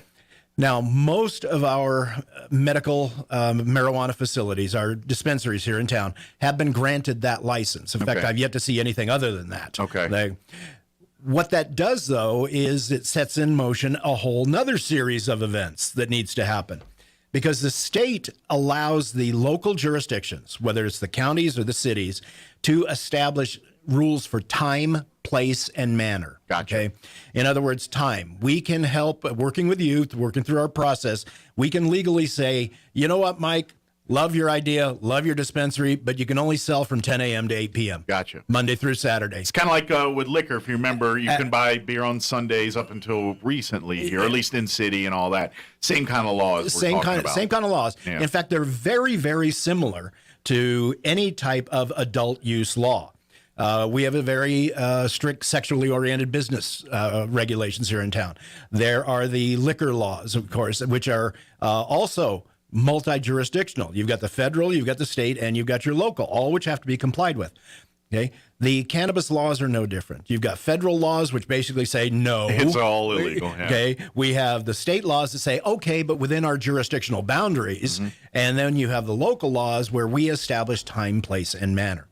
Okay. So beginning in June of last year, I mean, like the day after the law went into effect, the city of Roswell formed a task force made up of 3 city council people and some city staff, including our city attorney, as well as a couple of other interested individuals. And we began working on our new ordinance. Okay. We brought the first ordinance to the city council, or actually we brought it to our legal committee, which is an open public hearing. We invited our cannabis community to come in and help write the ordinance. They didn't bother to show up. Yeah, you need your input on that. Yeah, we do. Okay. So what we did get input on, though, was from all of the health agencies. Gotcha. We got input from all the downtown businesses. So we what got you can't do. a bunch of this. Look, we're not sure we really want this propagated in our areas. Yeah. So the legal committee met. They approved the ordinance. It then went to city council, where we had not 1 but 2 public hearings. Okay. And so by September, we had the basic framework of our laws in place.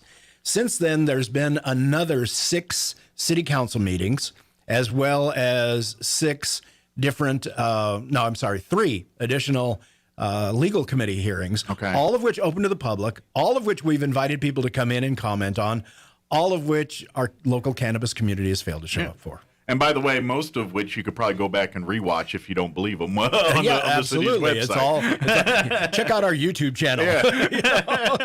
Okay, we have a great YouTube channel. In fact, it's one of the best YouTube channels I've ever seen.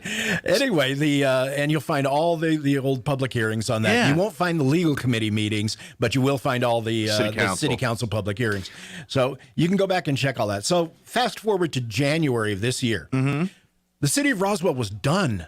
Our ordinance was in place. We were ready to start taking permits. You're just waiting for customers to line up. We're just waiting for customers to walk in the door. Yeah. And we had a lot of them walk in the door. We did have dozens and dozens of inquiries from people wanting to start new businesses. Gotcha. Okay. And you're weeding out basically the serious inquiries versus people just curious about getting in the weed business. Yeah, and that's really where we're at right now. We still are. Yeah, okay. But one of the things we did, we went above and beyond what is required. We actually have an 80-page cannabis guidebook for anybody that wants to go into business for themselves. It's being updated. We're working on version 2.0 right now because the state keeps modifying their laws and their regulations. I'm sure there's going to be a whole lot more coming as the years. But we have been it's available as a PDF, so we can email it right to you if you're interested in looking at it, if you're interested in going into the business. But what people are finding, of course, is that the cannabis business, cannabis industry, is one of the most heavily regulated industries in the entire United States.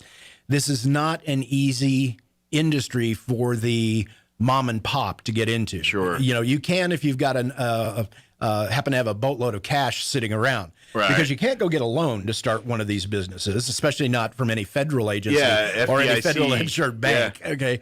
And it takes a lot of money to do it right.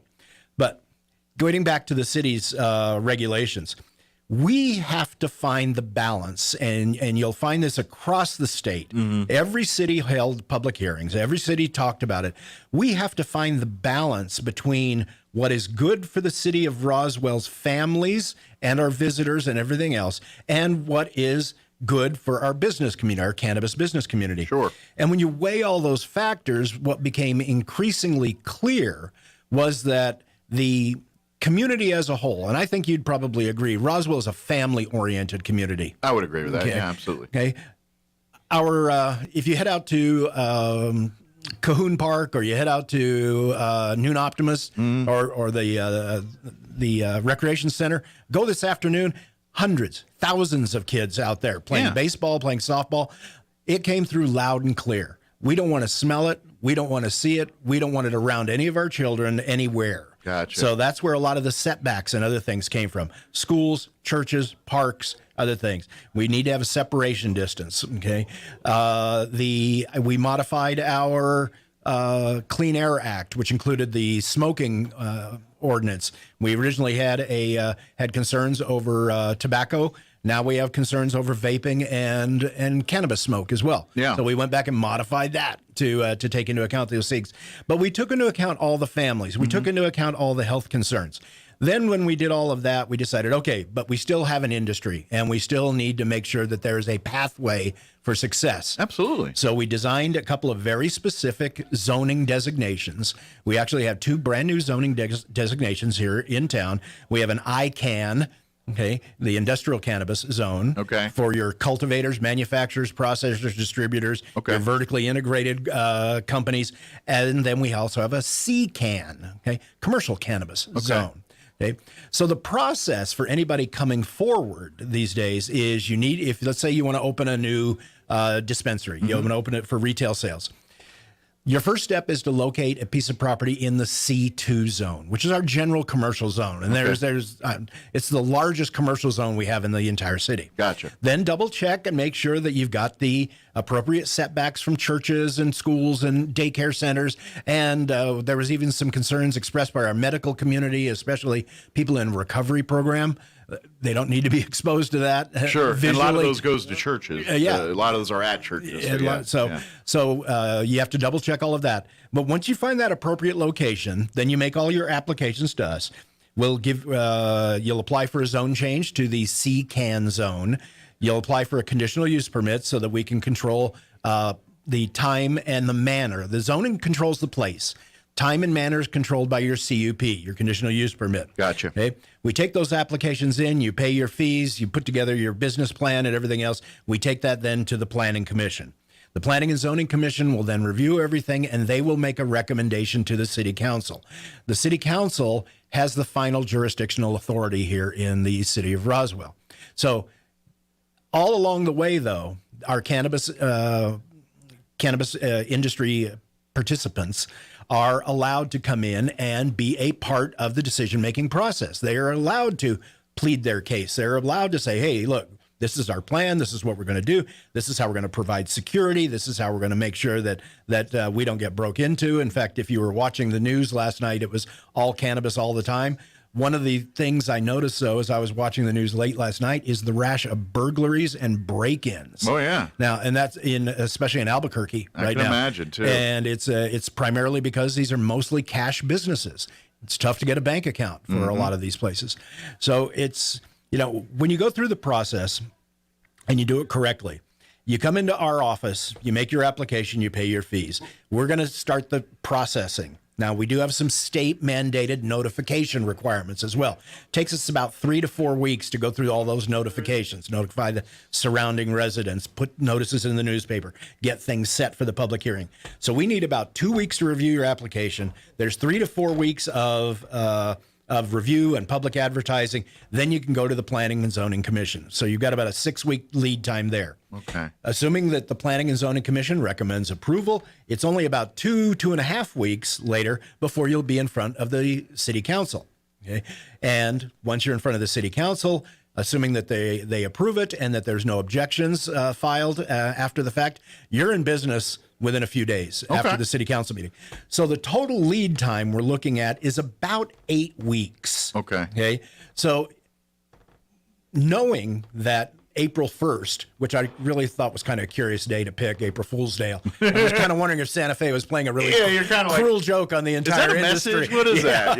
Yeah. No, I was wondering if they were playing a cruel joke on the entire industry, but then say, yeah, just kidding. Just kidding, you can't open. And then we'll start next Monday. Start on the 4th, All right, but we knew that it was going to be about a 6 to 8 week lead time on all of this. That's why we had all of our stuff in place in January. Gotcha. January. So we could have started taking applications. And this is the thing that I find a little, I don't want to say disturbing or because that's not the right word. I'm just disappointed because so many of our local cannabis distributors they belong to a parent company that's based in Albuquerque. And they're open today because they followed all of Albuquerque's rules and regulations, and they're selling. Las Cruces is open, but for anybody that's been watching, and you and I were talking about it earlier today, they said, well, why are Roswell's rules different from Albuquerque's and everybody? Every city has different rules. There's this. Okay. We were talking, Las Cruces opened at 12:01 a.m. Yeah, they had a pharmacy dispensary, that basically, at 12:01 they had their sale. 12:01 a.m. Kind of like the movies. That was big news this morning when I woke up, is the gentleman that was there right at 12:01 a.m., the first guy to get the first sale, The adventurous stoner. Yeah, but just in, people are saying, well, how come your laws are different than everybody else's? Well, Las Cruces' laws are different from Santa Fe's laws. Santa Fe didn't start selling until 7 a.m. this morning. Yeah. Which are different from Albuquerque's. Albuquerque didn't start till 10 a.m. 10 this a.m. morning. I remember, yeah. Okay. And there are a lot of cities around the state where there's nobody selling again. Yeah. Because they're still working on their ordinances. Gotcha. Okay. So it's a process. And I don't want anybody to get upset about going through the process. All right. The process is going to change over the next 2, 3, 4, 5 years. Sure. I can guarantee you. It's going to streamline some, I think. It might not. Yeah. It depends on the direction the industry as a whole goes. Yeah. Okay. I just can't imagine that at some point they're going to get better, or at least have a clearer path. You know what I mean? Like at some point, once enough people have gone down the path to do it, then they'll work the bugs out in the smoothest way and any wrinkles. And so I think just doing it enough times will speed up that process. Well, it will. The thing I'm concerned about, though, is, and I've worked the cannabis industry in California, Arizona, and Colorado. All three have similar laws to the ones that we have here in New Mexico. Okay. I was talking to one of our local merchants the other day, and they were asking about the time frame. And I told him, I said, if we were in California, I'd be talking to you about getting your permit sometime in 2024. Wow. Okay, just because that's the way California's laws are set up between the zoning and development codes, the environmental laws, and all the other things that go along with it. So we talk about permitting in California and Colorado in terms of weeks and months and years. Okay, here in New Mexico, we're talking a few weeks. Wow. A few weeks. So the people process is already streamlined here just because we're in New Mexico. Gotcha. So people are frustrated with this process. You're like, dude, this is the good one. Go try this in other states and see how much luck you have. That's not an argument I found a whole lot of traction with. It's like, Kevin, you're not in California anymore. Right? I'm just saying, we have to adapt. We have to adapt. And we're doing the best we can. But sure, the having been through the process in other states, that's what allowed Roswell to get the jump on putting together our ordinances. That's why we were ready so far ahead of when the actual first sales were going to take place. We're waiting for customers That's the bottom line. We are ready. We are open. We are willing to process. We've got 2 right now. Yeah, but say as far as names and stuff, but there's 2 that are probably the closest to being ready to open. I guess you could say. There's 2 that will be on the Planning and Zoning Commission agenda this month on the 26th. Okay. So if you invite me back on the morning of the 27th, I'll give you an update on what happened at the Planning and Zoning Commission meeting. So assuming that they get approved there, then their next step is the City Council in April, which is in May. In May, which is to be the second Thursday in May, which I can't remember what the date is. And then after that happens, and then again, assuming there's no appeal or objections filed, I would imagine by Monday the following week they're in business. They can open their doors and start. Well, the doors are already open. The applications we have are just to convert from a medical dispensary to a retail facility. Traditional retail facility. Are they converting so it's all recreation, no medical, or no medical, or is it a hodgepodge of both? I believe the way the state law is written is they do still have to set aside a certain percentage of their stock for the medical. Well, here's another question, and this may be out of your wheelhouse. I don't know, but I'm assuming people that have a prescription get priority over recreational as far as supply and demand, right? I would think. Like if someone's got a medical prescription for marijuana, they should have access to it before someone who just wants a joint. I would think so, but I'm not sure that's how the laws are being applied. I just again, this is me trying to apply common sense to something that may not. But and that's where we're all doing the best we can. We have an industry that has been underground for as long as I've been alive and longer. Now we're trying to bring them out from underground, bring them out into the open, allow them to operate in a legal but highly regulated fashion. Sure. Okay, and there's going to be some struggles when you have people that are used to operating outside the normal legal channels and you bring them in. There's always let's just call it a period of change management. Sure. Yeah, absolutely. Yeah, and there's going to be a lot of just wrenches that you're going to have to fix before things work and smooth out. I get all that. The other question I hear a lot of rumors about, and I'm not sure is true, and I don't even know if this is your wheelhouse or something else, but as far as that prescription versus recreational, is it the exact same quality material, or is the prescription stuff a little more kick to it than the recreational stuff? I've heard both, and granted, it's all rumor scuttlebutt, people talking. I have no idea what's legit and what's not. The to be considered a medical grade, and there's been. I know our state is still working out all the details on this. In fact, I think I just saw some regulatory information. They're beginning to license the laboratories now that are going to be doing all the testing because of the increase in. And you have 3 different grades of cannabis, at least in other states you do.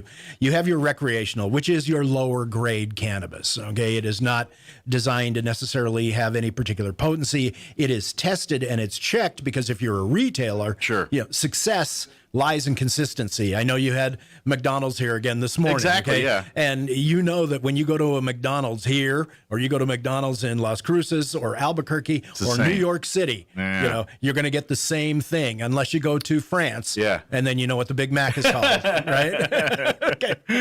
Where's Quarter Pounder? Quarter Pounder, yeah, that's right. El Royale. El Royale. There you go. Why? I think it's just the metric Big Mac. But I do know that they want to start testing and checking for consistency. They want to start checking for the quantity of the THC and other things. And that's those rules and regulations have been in place because the CBD industry, which is the very similar plant, it comes out of the industrial hemp plant. Yeah. It can have only like 0.01 or 0.03 THC content in it, which is that's a lot where the medical stuff is. Yeah, that's where a lot of the medical stuff does. I mean, over-the-counter stuff too. The over-the-counter stuff, creams and what have you. Yeah. But so you've got your recreational grade, you've got your medical grade, and then what's coming is going to be your pharmaceutical grade. Okay.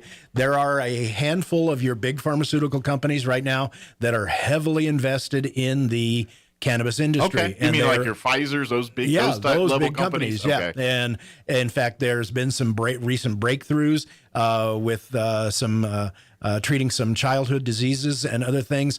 Of course, it's been well known that in terms of cancer treatment, that THC helps to calm the stomach, helps to increase your appetite, aids in recovery, helps with the pain management, and a lot of other things. So you've got some, but if you're going to go to that level of pharmaceutical grade, you have to be very, very tight with your tolerances in terms of the quality of the product. Okay, that's coming, and it's going to continue. That area, I believe, is going to continue to grow. Sure, and we're going to see the major pharmaceutical companies investing heavily in laboratories and testing facilities. Marijuana right now is kind of like craft beer of 10 years ago. You know how everybody and their uncle was doing their craft beers? I mean, it still is, but it got really big there for a while, and marijuana is turning into that, where you're going to have these like sommeliers that are running around with. They already are there, but it's going to get more so where they're going to be able to tell you, what this weed, what it tastes like, what it does, what it pairs well with, It's already being done. It's to the point now where it's almost very bougie, and it's going to. I know there's a. One of the shows on the cooking channel now is already about cooking with weed. They've got a couple of them out there. I think Netflix has got a handful of them too. I've seen on there. So it's an industry. It's a huge industry. I apologize to those cannabis aficionados that are out there that we're not open, but I want to assure everyone the city of Roswell is ready and willing to take your applications, to process things, to move people through the process. We are not standing in the way right now of the cannabis industry. Customers, we're just waiting for the customers to come in, and not that I want my phone to continue to ring off the hook like it has been in the past week, but every single cannabis application comes across my desk. So you see them all. I see them all. So really, for folks that really want to know an update on when they can expect it, you need to call your individual retailer that if you already have. I'm sure that, like you said, companies been prepared for it. I'm sure customers have been anxiously have been following their status. Just keep following their status, because in essence, right now the ball's in their court. The ball is in their court, and I do have to give credit where credit is due. 3 additional cannabis companies of our local companies are going to be in my office on Monday. Okay. We're going to be walking them through the process. We're going to be making sure they've got all the applications.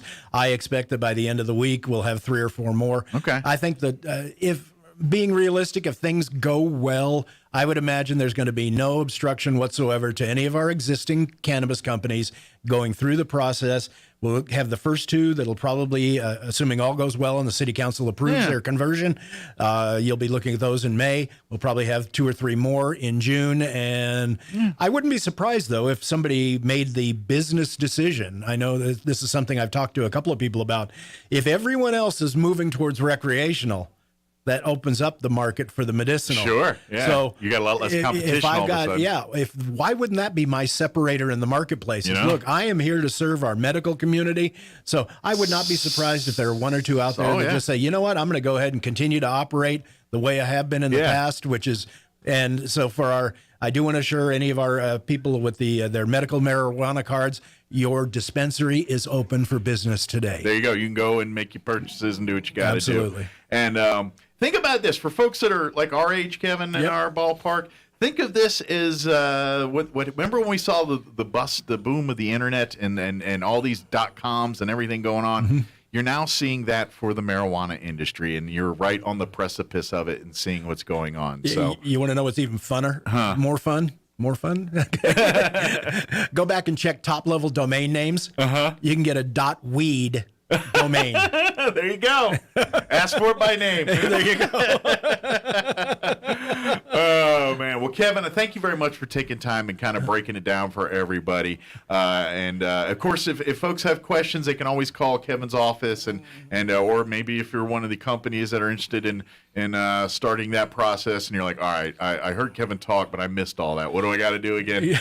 Give him a call. Just give me a call. You can find my name. You can find my phone number right on the city's website. Just go to the city's website at Roswell-nm.gov. There you go. Click on the Community Development tab. Look down the right-hand side. All my contact information is right there. Absolutely. And, of course, while you're there, too, if you want to go back and see any of those city council meetings, anything we talked about. We got to go to YouTube for that. Well, I think there's a link through the website. I think if you go to Roswell-nm.gov, there's a link to take you to the YouTube channel. So, but yeah, it takes there's actually, I was really pleasantly surprised when I started looking through the YouTube website. Yeah. There are hundreds, possibly thousands of videos. There is. So it takes a while to dig through it all, but you go back, take a look at a few of the meetings starting last July, August, September, and you'll see that everything that we've been talking about has been happening all along. And I believe also, if you rather do it in transcript form, that's available on the website as well. The city certainly council, the agendas and all that stuff. Yeah, certainly the agendas. So you can that might help you find where you're looking for. If you want to go through there, that way you can search by date and everything, and then you can find the topics, and then maybe that'll give you a window of where to look in the YouTube channel for the actual video part. So. Very good. Well, thank you, Kevin. Appreciate the visit. We'll see you next time. All right, Mike. Thank you so much. Have a good weekend. You too. Hopefully you get some downtime. I've been working harder all this week. I'm not supposed to be working hard with weed. What's going on here? But just kidding. So thank you, Kevin. Appreciate you.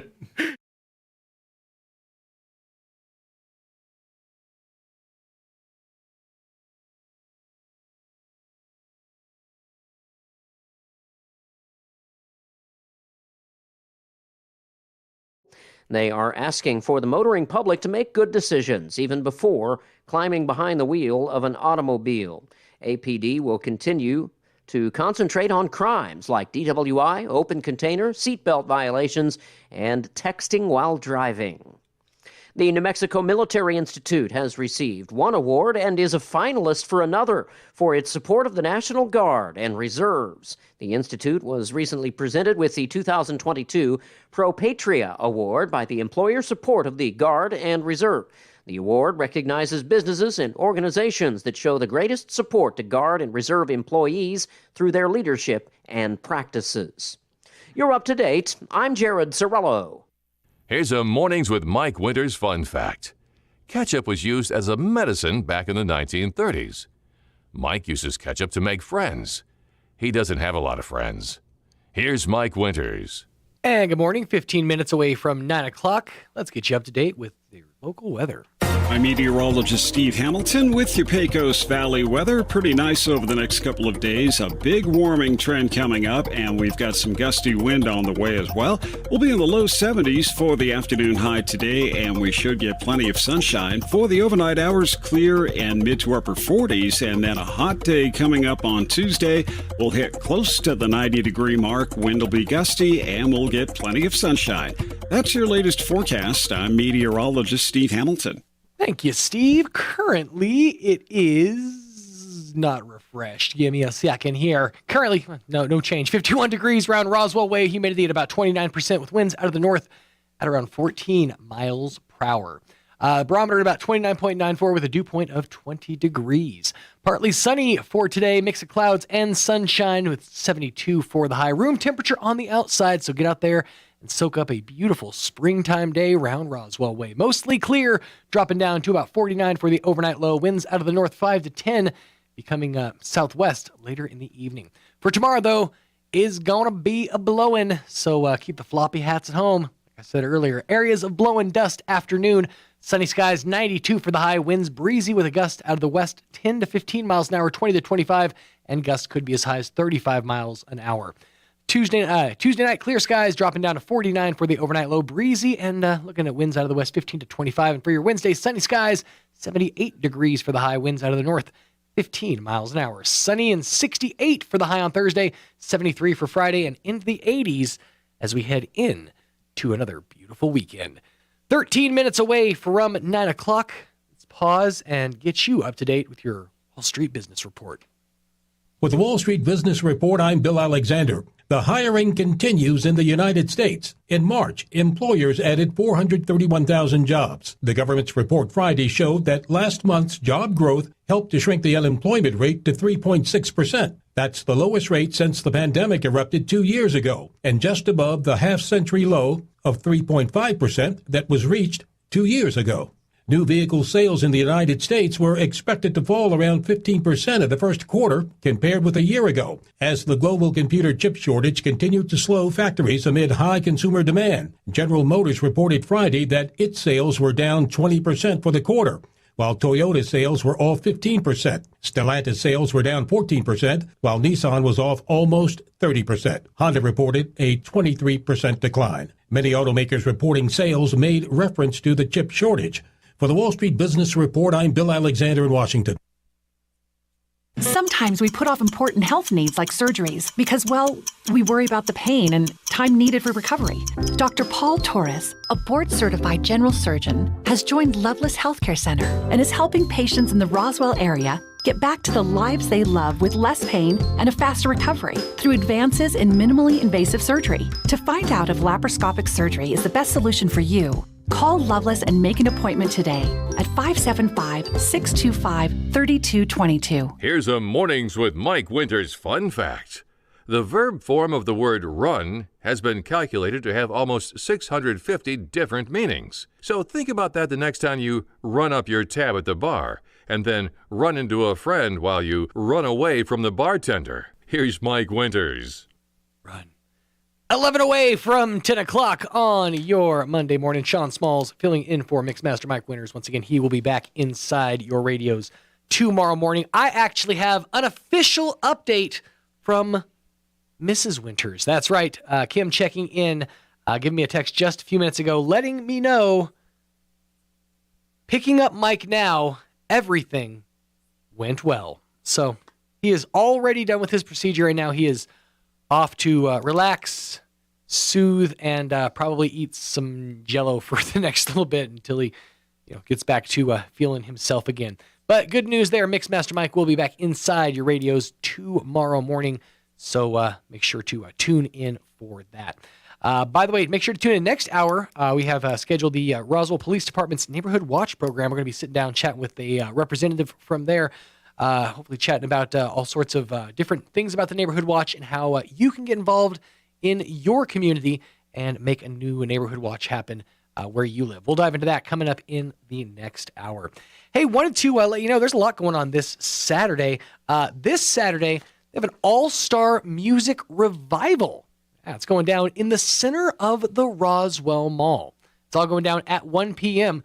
Now, they're promising that you're going to be able to experience the power of prayer, the power of music, and most of all, the power of Jesus Christ. It's their words, not mine. So, I mean, it's a pretty tall order. But this is a first-time event and one that you are not going to want to miss. It's going down in the center of the Roswell Mall at 1 o'clock this Saturday. If you want more information, well, you can call Bob Power at 575-910-4648, or you can call Tom Blake at 575-420-3434. That's 575-420-3434. And again, Mr. Bob Power at 575-910-4648. Just got another text from Kim where she said, off to Valley Cafe and then home. So, yeah, I'm guessing, I know exactly where Mike's going. He said he's going to get himself a big old burrito and a bowl of the chicken cordon bleu soup. So, happy snacking, Mike. Get that up in you. So, yeah. By the way, if you missed any portion of the program today, you can always go back and check it out at your leisure. The program in its entirety at ksvptv.com. You can also check out the show over on the 106.5 Facebook page. This last hour, the interview that we ran with Mr. Kevin Mavers from the City of Roswell City Development Department, that interview is already up in its entirety over at Roswell's 106.5 Roswell's Talk FM's Facebook page. So feel free to peruse that at your leisure. But also up on the Facebook page, as mentioned before, was my morning through hell on Friday, wherein I finally ate one square of that Hellfire chocolate. Yes, the 9 million Scoville unit chocolate. Feel free to go check that one out at your leisure as well if you like seeing a man in his late 30s suffer. And let's face it, most people do. I got some semi-good news. Found out on Friday, and this is just kind of a little personal dote, but on Friday, got the notification that my baby girl, Rhiannon, she made Dragon of the Month. at Del Norte Elementary School, which is their Student of the Month program there. So she is the Dragon of the Month for Del Norte Elementary, or one of the Dragons of the Month for Del Norte Elementary, which means she gets a shout out in the newsletter. It means she gets a certificate that lets her know that she's doing good. She's a kid of character. And best part, she gets a coupon or a dog tag that entitles her to a free Frosty every single time she goes to Wendy's. My kid's real picky. She hasn't actually ever had a Frosty before. So her mom and I were debating. We're not sure if we want to let her try it, because we don't necessarily want her to like it, because then she's going to keep all the Frosties for herself, and doggone it, we want those Frosties for us. But of course, I'm kidding. We're going to let her try her Frosty. She's actually planning on doing that hopefully later on today. So that'll be an exciting moment for her. So fingers crossed. I'll give you the update tomorrow on whether or not Rhiannon took to the Frosty. That'll be an exciting moment. But yes, congratulations to Rhiannon. If I could just toot my own horn there for just a minute, I'm super proud of my baby girl. Hey, wanted to ask you if you happen to know someone who is an outstanding community leader here in Roswell. If you do, you can nominate them for the Leadership Roswell Alumni Association's 25th Annual Community Leadership Awards. That's right, this is the 25th go-round for the Leadership Roswell Alumni Association's Community Leadership Awards. Now this year, they're giving out awards in categories which include the Lifetime Achievement Award, the Outstanding Leader Award, the Award for Commitment to Youth, and the Leadership Roswell Alumni Award. Criteria for each category of award is listed on the nominating form. So if you need to know who you're nominating, what category they would fall into, all that info is going to be on the nominating form, which you can find at the Leadership Roswell Alumni Association's Facebook page. You can also find it over at the Roswell Chamber of Commerce there on West 2nd, or at the Historical Society for Southeast New Mexico Museum, also over at the corner of 2nd and Lee, right there across from Allsups. Again, those categories: the Lifetime Achievement Award, the Outstanding Leader Award, the Award for Commitment to Youth, and the Leadership Roswell Alumni Award. Those forms need to be filled out and turned in by April the 1st of 2022. If you want more information, you can contact Condor at dfn.com. That's Condor at dfn.com. They've got all the info you need to know. So if you want to nominate somebody, an outstanding community leader right here in Roswell for the 25th Annual Community Leadership Awards, well, that is how you make it happen. Just get your nomination form and get it in by April 15th to any one of those places. And again, if you want to email, you can email Condor at dfn.com.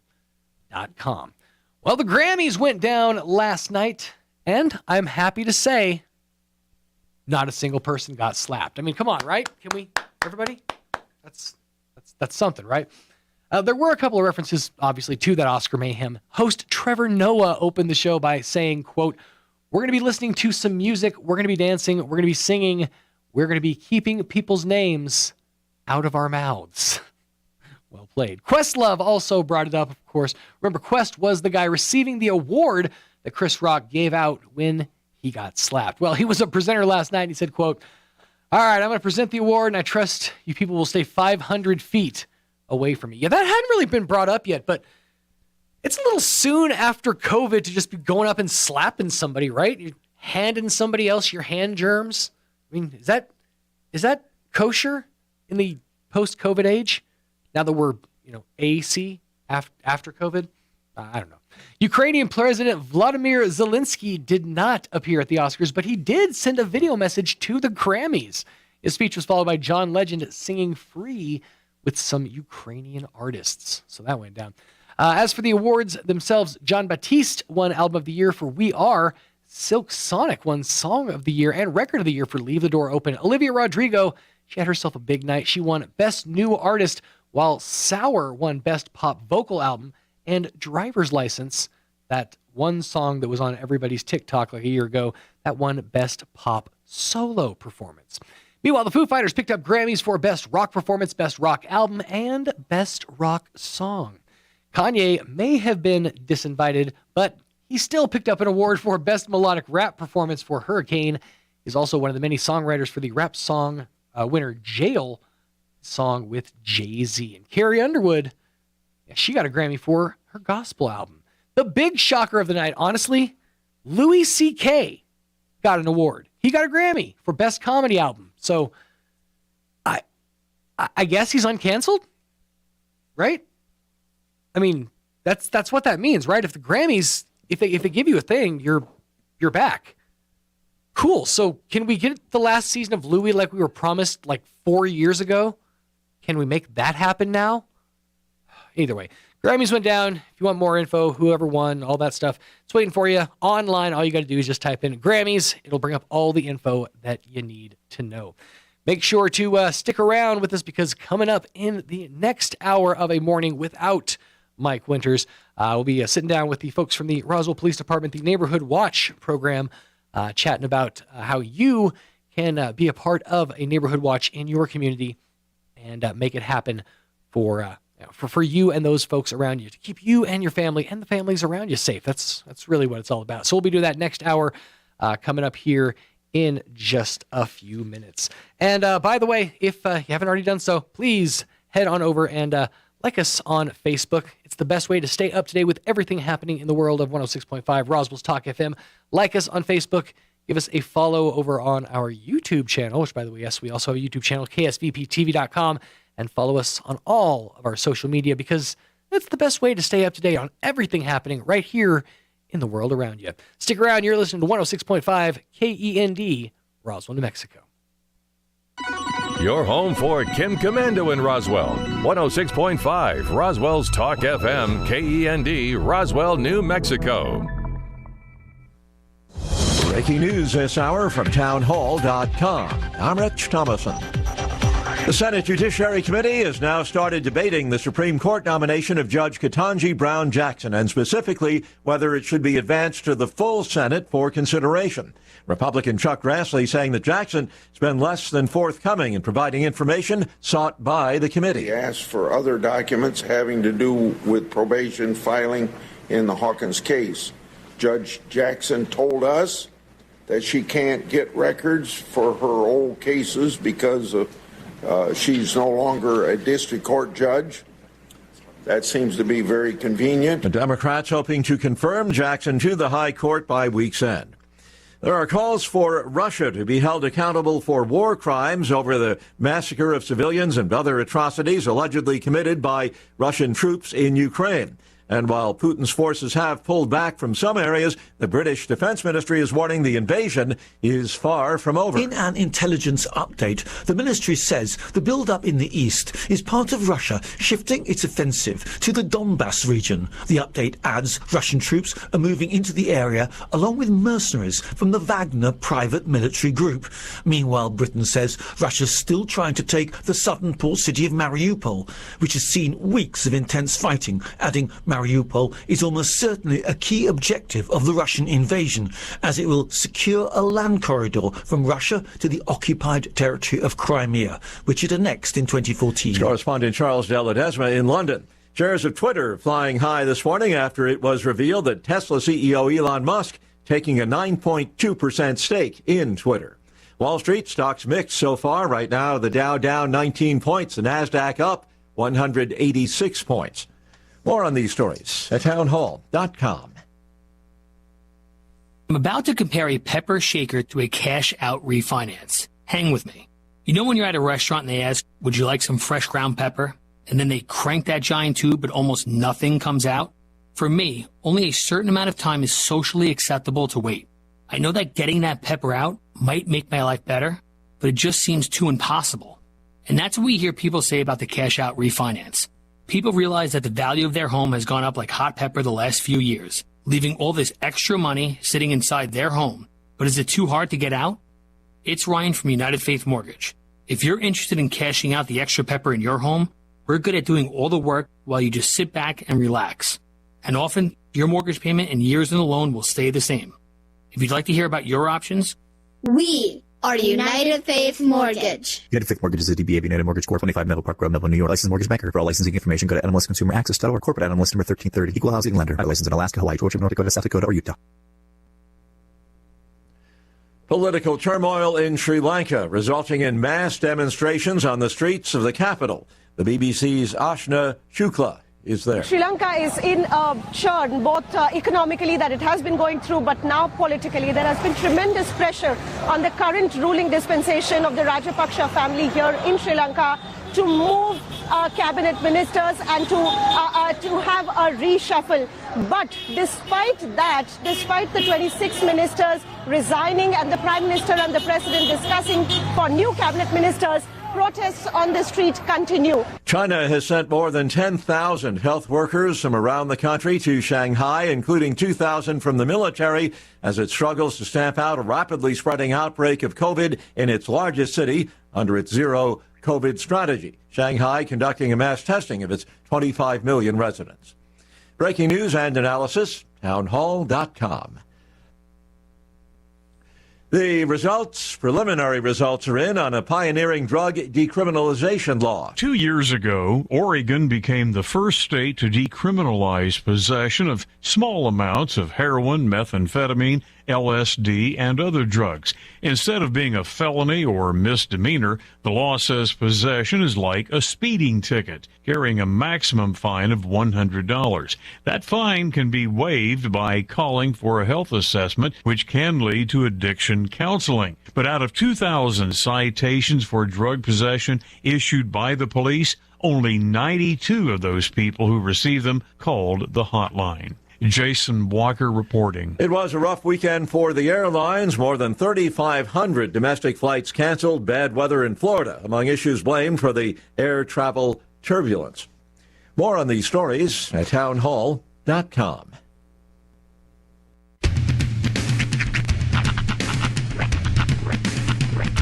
What in the wide world of sports is going on here? I promise you, whatever scum did this, not one man on this force will rest for 1 minute until he's behind bars. Now let's grab a bite to eat. Yeah, come on. I feel the hot wind on my shoulder and the touch of a world that is older. I hit the switch and check the number. Leave it on and then I slumber. I hear the rhythm ringing through it. Flamenco guitar and cumbia music. I hear the talking of the DJ. The demolition, what does he say? I'm on a Mexican radio. I'm on a Mexican radio. Broadcasting live from high atop the J.P. White Building in downtown Roswell, New Mexico. It's Mornings with Mike Winters on 106.5 Roswell's Talk FM. Is that what I sound like when I talk? Now, here's your host, Mike Winters. And good morning, one and all. 6 minutes after 9 o'clock.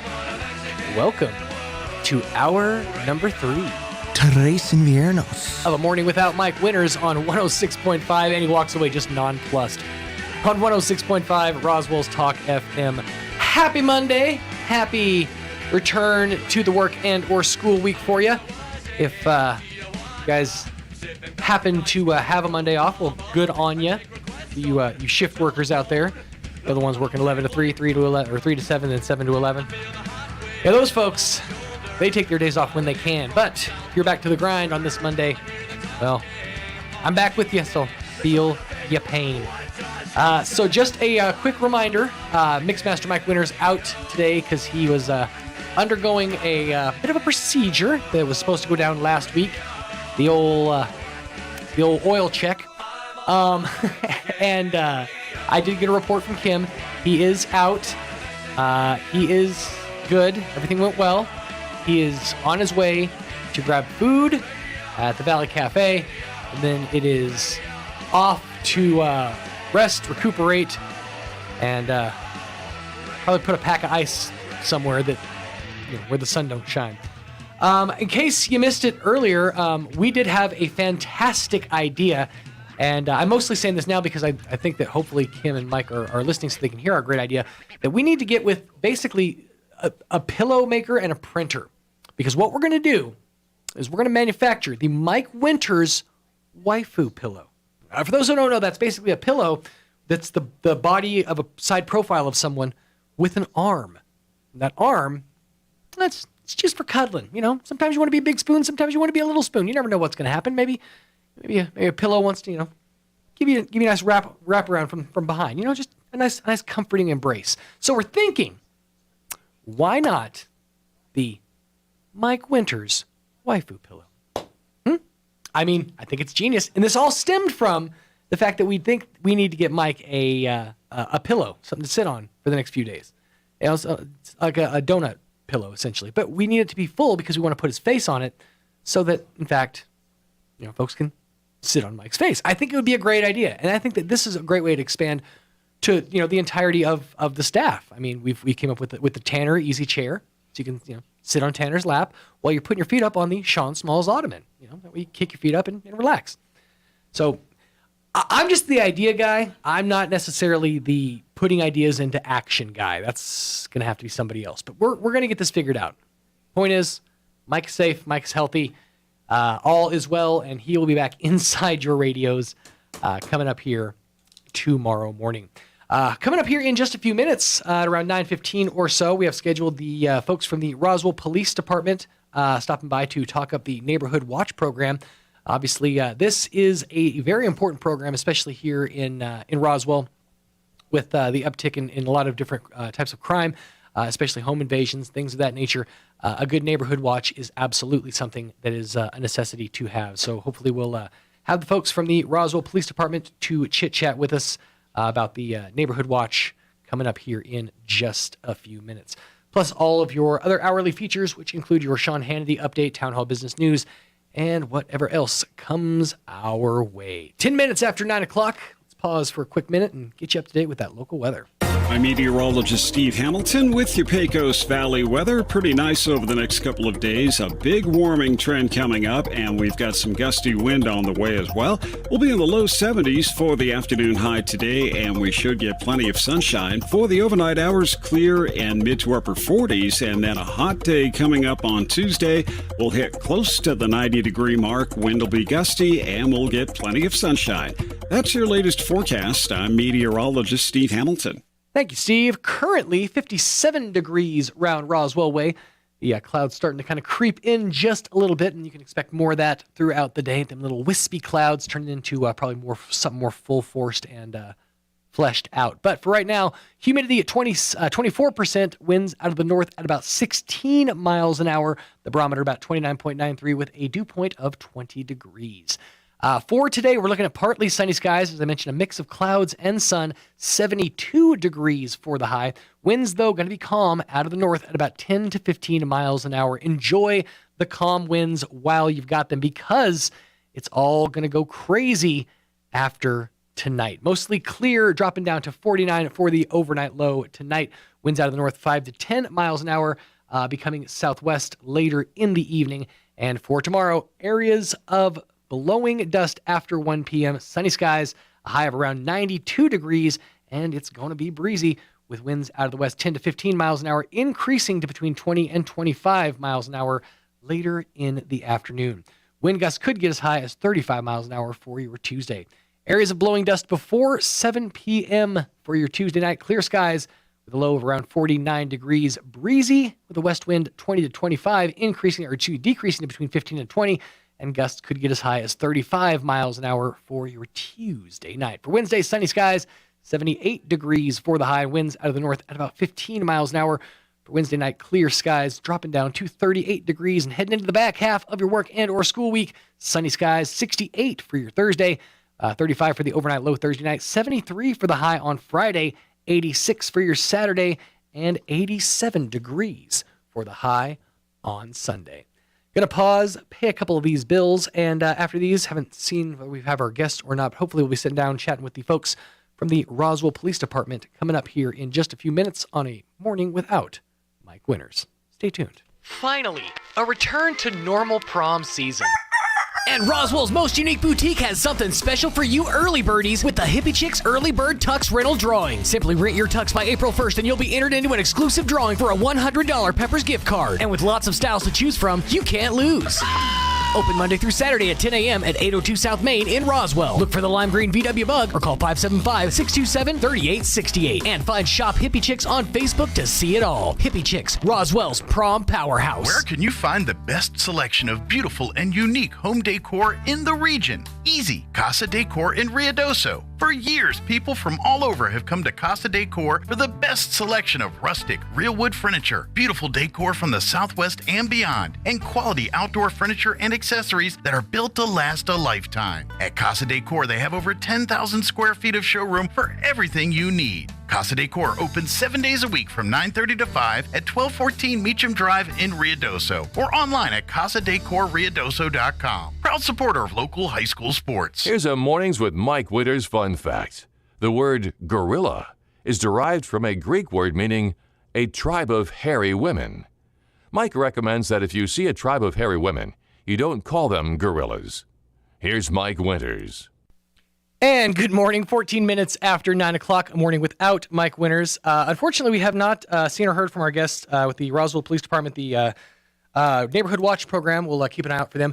In the meantime, we thought, we could replay the interview that we had with Miss Crystal Noble, from the Roswell Humane Society. She came in and actually chit-chatted with me right here on Thursday, I believe it was. So with that in mind, let's replay that interview with Miss Crystal Noble from the Roswell Humane Society. Take a listen. Here's Mike Winters. I know he said linen, but it really sounded like he said women. Pretty sure women don't absorb that much moisture. 16 minutes after 9 o'clock, Sean Smalls filling in for Mixmaster Mike Winters. And joining me in studio this morning is Mrs. Crystal Noble from the... I know he said linen, but it really sounded like he said women. Pretty sure women don't absorb that much moisture. 16 minutes after 9 o'clock, Sean Smalls filling in for Mixmaster Mike Winters. And joining me in studio this morning is Mrs. Crystal Noble from the Roswell Humane Society. How are you doing this morning? I am good. Good. How are you? It's been an interesting morning so far. It's been a fun ride, but Mixmaster Mike hopefully will be back in the captain's chair tomorrow and everything back as it should be. And all woo-saw. So spring has sprung in southeastern New Mexico. Temps warming up. Folks are getting back outside. The pandemic is starting to ease off, so we're starting to kind of get back out into the public. Do normal things. And we're taking along our animals with us too. So gotta love that. Gotta love getting back out there for the springtime season. Yeah, I laughed. So we pick up like the cardboard flats from various places in town because we use those as litter boxes. So we if they make a mess, we just throw the box away. Sure. And then put a new box. Well, I laughed because one of the places we pick up is Variety on 2nd Street. Well, I pull up to pick up boxes yesterday and I hear dogs barking. And I laughed because, there's somebody inside getting their alcohol. Right. And took their dogs with them so they could go get them a puppy cone because they got their treat as their beer and their dogs are going to get their puppy cone. Heck yeah. I laughed. I was like, your dogs are in the car. They're like, oh, yeah. He goes, I'm just picking up my beer and then I'm going to get them ice cream. I was like, all right. A treat for me, a treat for him. Yeah. It's awesome though. Yeah, but yeah, people are starting to kind of get out and get social again. It's just really nice to see. And so you guys are obviously busy over at the Humane Society. It is. It's very busy. We got a lot of people coming in for vouchers, trying to get their animals fixed. God, I gotta do that. Yeah, you got a boy kitty. So Tony has taken to spraying. Did I tell you the battle of Tony? No. So Tony, my youngest, he's a tuxedo. He got out about, we'll call it 2.5 weeks ago. Oh no. For like 3 days. Okay. There was a kitty outside that's been heating, and Sir Tony made babies. He sowed some wild oats, but he found his way back inside, and I've been militant on the front door ever since, making sure that he stays away. But yeah, he's yet to be fixed, and the spraying has really become an issue. Yeah, come see me. I'll help you. Thanks. Appreciate that. I'll hit you up. But yes, vouchers are available. Yes. Any day we're open, 9 to 12, 1 to 4:30, which is Tuesday through Saturday. Bring your ID down as long as you're not already in the system. Give you a couple vouchers. They pay $150 towards a spay or neuter. If it goes over, you cover the difference. But you must be a Chaves County resident. Right. And there's a place here in town, I can't remember the name of the place, but I saw a sign that does $50 spay and neuter. That is the spay neuter clinic, which is only once a month. Okay, it was only once a month. I just saw the sign on Facebook. I wasn't sure. Yeah, so that is Fora, They've got a group coming from Colorado. They're working together on doing a spay-neuter clinic where, like, feral cats are free. Cats are one set price and dogs are one set price, but they're only here for once a week, and they're already completely booked for April and May. Oh, good. So the vouchers that we hand out are for any of the local vets here in town. If it's a cat, depending on male or female, the majority of the time, the 150 covers it. Yeah, I would assume, unless there's complications. Yeah, and then like the small dogs, male, females, the 150 typically covers it. Okay. Larger dogs, you're going to have a little bit of a difference, but for the most part, the vets are pretty good about helping people when they're using the voucher. Sure. Now, are you guys seeing, I'm just curious, are you guys seeing an increase in say, for example, more dogs showing up, more kitties showing up? Because, you know, folks are starting to kind of transition into the new season. So right now, our main issue is a lot of people are owner releasing their larger animals because the cost of food has almost doubled. Yeah. And, you know, I have 2 large dogs, and their bag of dog food used to be $38, and it's now $58. The size didn't change. Right. None of the ingredients changed. Their appetite didn't change. Nope. And one of my dogs gets 14 cups a day. Holy moly. Uh-huh. So that 45-pound bag lasts me 9 days. That's $60 every 9 days. Yeah, that's a financial commitment at this point. I mean, you know, and a lot of people, they just can't afford it. Sure. And I understand, you know, because that's one thing we deal with, you know. On a consistent basis, which thank God for donations, because, I mean, you'd be in so much trouble if it weren't for the kindness of the donations. Right.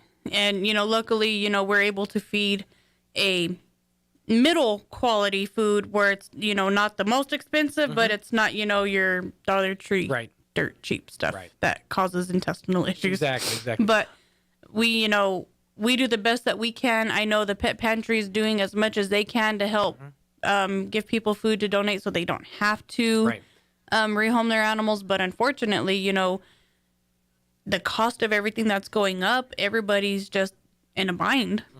Yeah, exactly. We're over a barrel. It's the mindset of stagflation. Inflation, or, you know, prices are going up, but we're not seeing an increase in pay and incentives. So we're sort of stuck.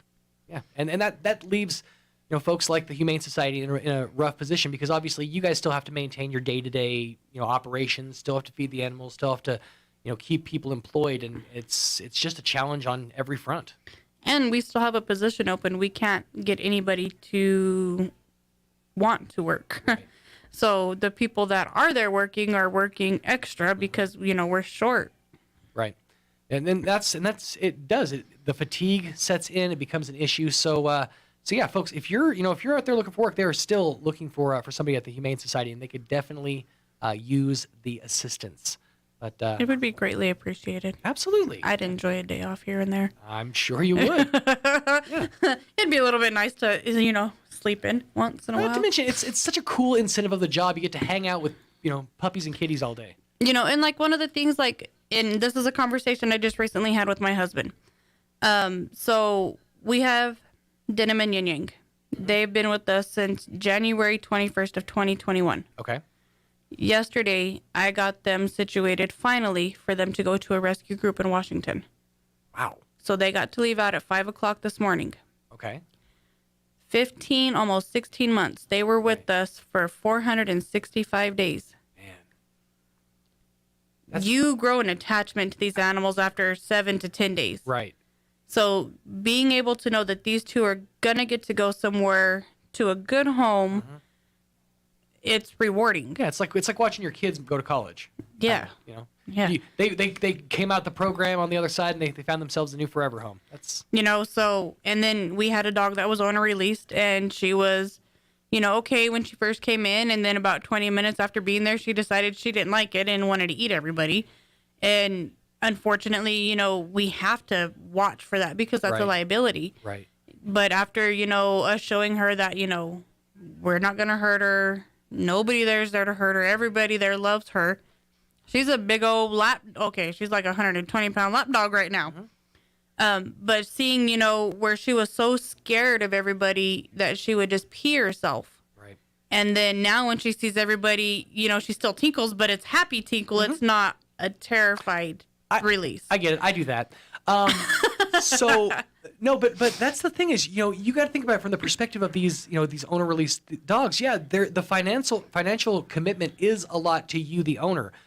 But think about it from the perspective of, of your dog or your, in this case, mostly dog, that goes from having a comfortable existence, consistent food, consistent love, attention, to being in a cage next to another animal that's barking. The smells are weird, and everybody most people know that smell is everything to a dog, and the smell of a kennel is completely different from any of the smells they've ever experienced. That's how they process everything. We smell like a vet's office, you know, and a lot of dogs that have been to the vet resemble, like the smell as like, oh, I'm gonna get a shot today. Okay, well, yes, they're getting a shot today because when they come to me, they get shots, but like they just resemble us with like a boarding facility or like a veterinarian's office. It all smells the same. The cleaning chemicals, the other dogs, the cats. A lot of I've noticed the smell for me specifically is I think it's like the topicals that get used, like the combat stuff like that.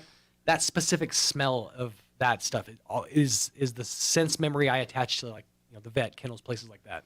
Yeah. It's a tough one to get past. And so, luckily, we don't have to use topicals anymore. We have chewables. Nice. So, that's one less smell they have to smell. Sweet. No more dip tanks, dunking dogs in dip tanks. It's a nice little sweet, chewy beef chew, and typically they all really like it. Nice. Very cool. So we don't have to worry about, applying anything on them and then worried about like skin issues because they have a reaction to it.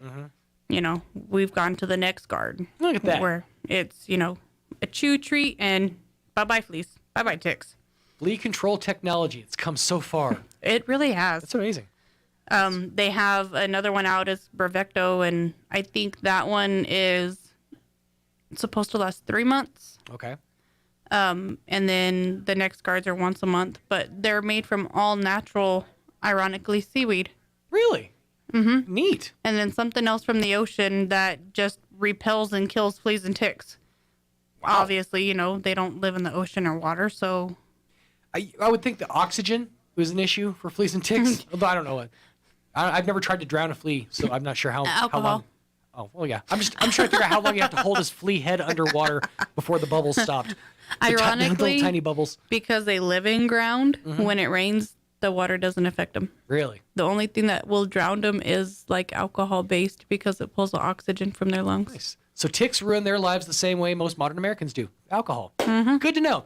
So, yep. Now that springtime is here, now that it's warmer out during the day, folks leaving their pets outside throughout the day, the work day, or whatever. What are some tips and tricks you would give to some pet parents if they're leaving their pooches outside for a longer period of time? So if they're outside, right now our weather is pretty mild, minus the wind. Right. But just make sure they have adequate shelter at all times. Make sure if, the weather does change that they have somewhere to get in to get out of the elements. Make sure they got shade, because sometimes, 70-degree days on a hot, sunny day, can feel a lot hotter. It was 74 the other day, and I was at a remote, and I got a sunburn. So it doesn't necessarily matter how warm or cold it is. Sunburnt in the cloudy weather. Right? I'm so white. No. But, and if you have white dogs, remember, they will sunburn. Buy the baby suntan lotion, the SPF 1 million, whatever it is. Right. And put that on your white dogs because they will sunburn.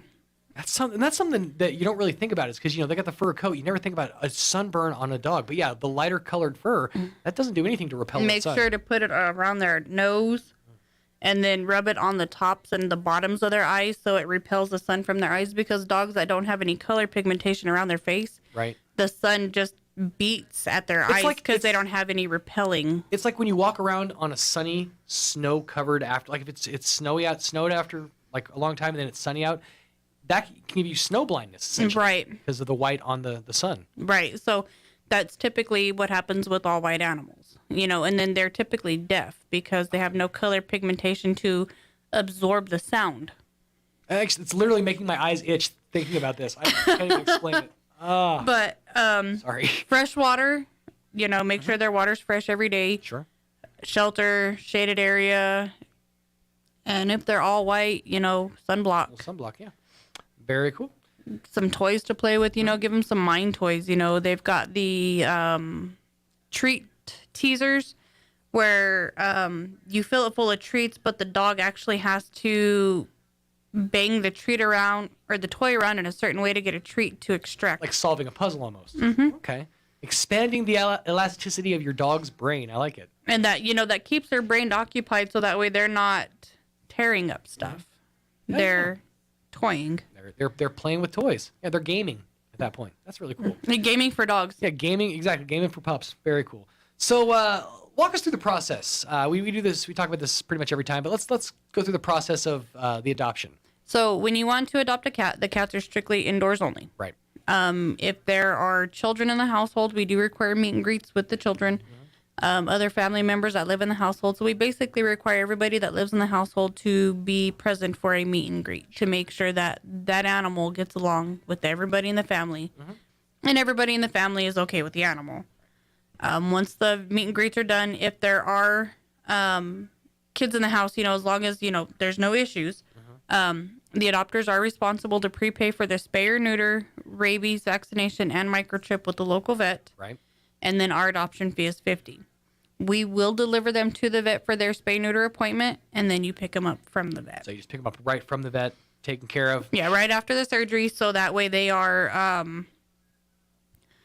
basically looking at you as the rescuer. like, those mean people took me and they did bad things to me, and you're taking me home. And you came in to save me. You swooped in and saved me like a knight in shining armor. The dogs are pretty much similar. If you have other dogs, we require the meet and greets with the other dogs. Same kids, household, family members, everybody that lives in the household required for the meet and greets. Right. But then we do go check your yard to make sure that there's nowhere for that dog to get out of your yard. So if the dog is outside, he has free roam and is not being chained up or tied up. Right.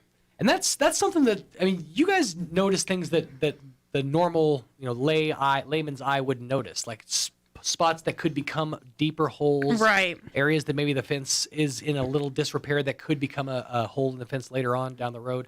You guys can see that and say, well, maybe just take care of this and then we'll be good. Right. And then, like if we do see issues, we'll tell you, okay, so right now in this state, it does not qualify. This is what needs to happen to fix it. And if you want to fix it, we'll give you X amount of time to fix it. If you don't want to fix it, well, then you don't qualify for this adoption. Sure. And a lot of people don't realize we're not just a pick and go. You don't walk in, pick your animal, and go. Right. You have to qualify for an adoption. We're placing animals in homes. You're not a shop. If we feel that, it's not a good fit, we're going to say no. And we have the right to say no because we have their lives in our hands. Right. So if we don't feel it's a good match, we're just going to say no. And I'd imagine when you deal with it on a consistent basis like the way you do, you guys can just read people. You can read situations pretty much from the get-go. A lot of the times people can walk in the front door and I can just already know. Just by the look, and I'm like, okay, I know how this is going to go today. Right.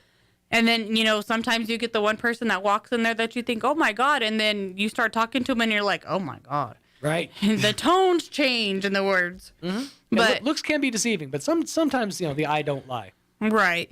But there's a lot of people, that they don't realize, it is a process that we go through. And we go through it for a reason. And it's to make sure that we are putting these animals in the best home that they can get into so they're not being returned to a shelter. Exactly. Because recidivism isn't fun for humans or for animals. No, because one, that animal does not understand why it's in the shelter in the first place. Right. What did I do wrong to end up here? And then if it goes home and then comes back, that makes that animal a little bit more challenging to adopt because they revert in their friendliness. They become, withdrawn and, require more patience where not everybody's going to look and want that. Sure. The majority of the people, they want the happy, friendly puppy. They want the cat and kitten that's running around your feet purring and jumping all over the place. They don't want the shy ones. Right. So when you put an animal back into that position, it does mentally do some damage to them. If you think about it, when an animal goes into a shelter for the first time, it's a shocking situation. They don't know what to think. When an animal goes into a shelter for a second or third time, they realize, oh, I'm disposable. I could just be thrown away at the whims of whoever takes me in. And they're not going to be as open or reticent to want to build a relationship with the next owner. Right. They're not going to want to bond because they're just going to be like, how long is it going to be this time? Right. Exactly. It's like a scorned woman. If I could draw a correlation. Yeah. But yeah, so take these things in mind, folks, before you adopt. You're not shopping for a gift. You're bringing a family member home. Right. That's what it's all about. You know,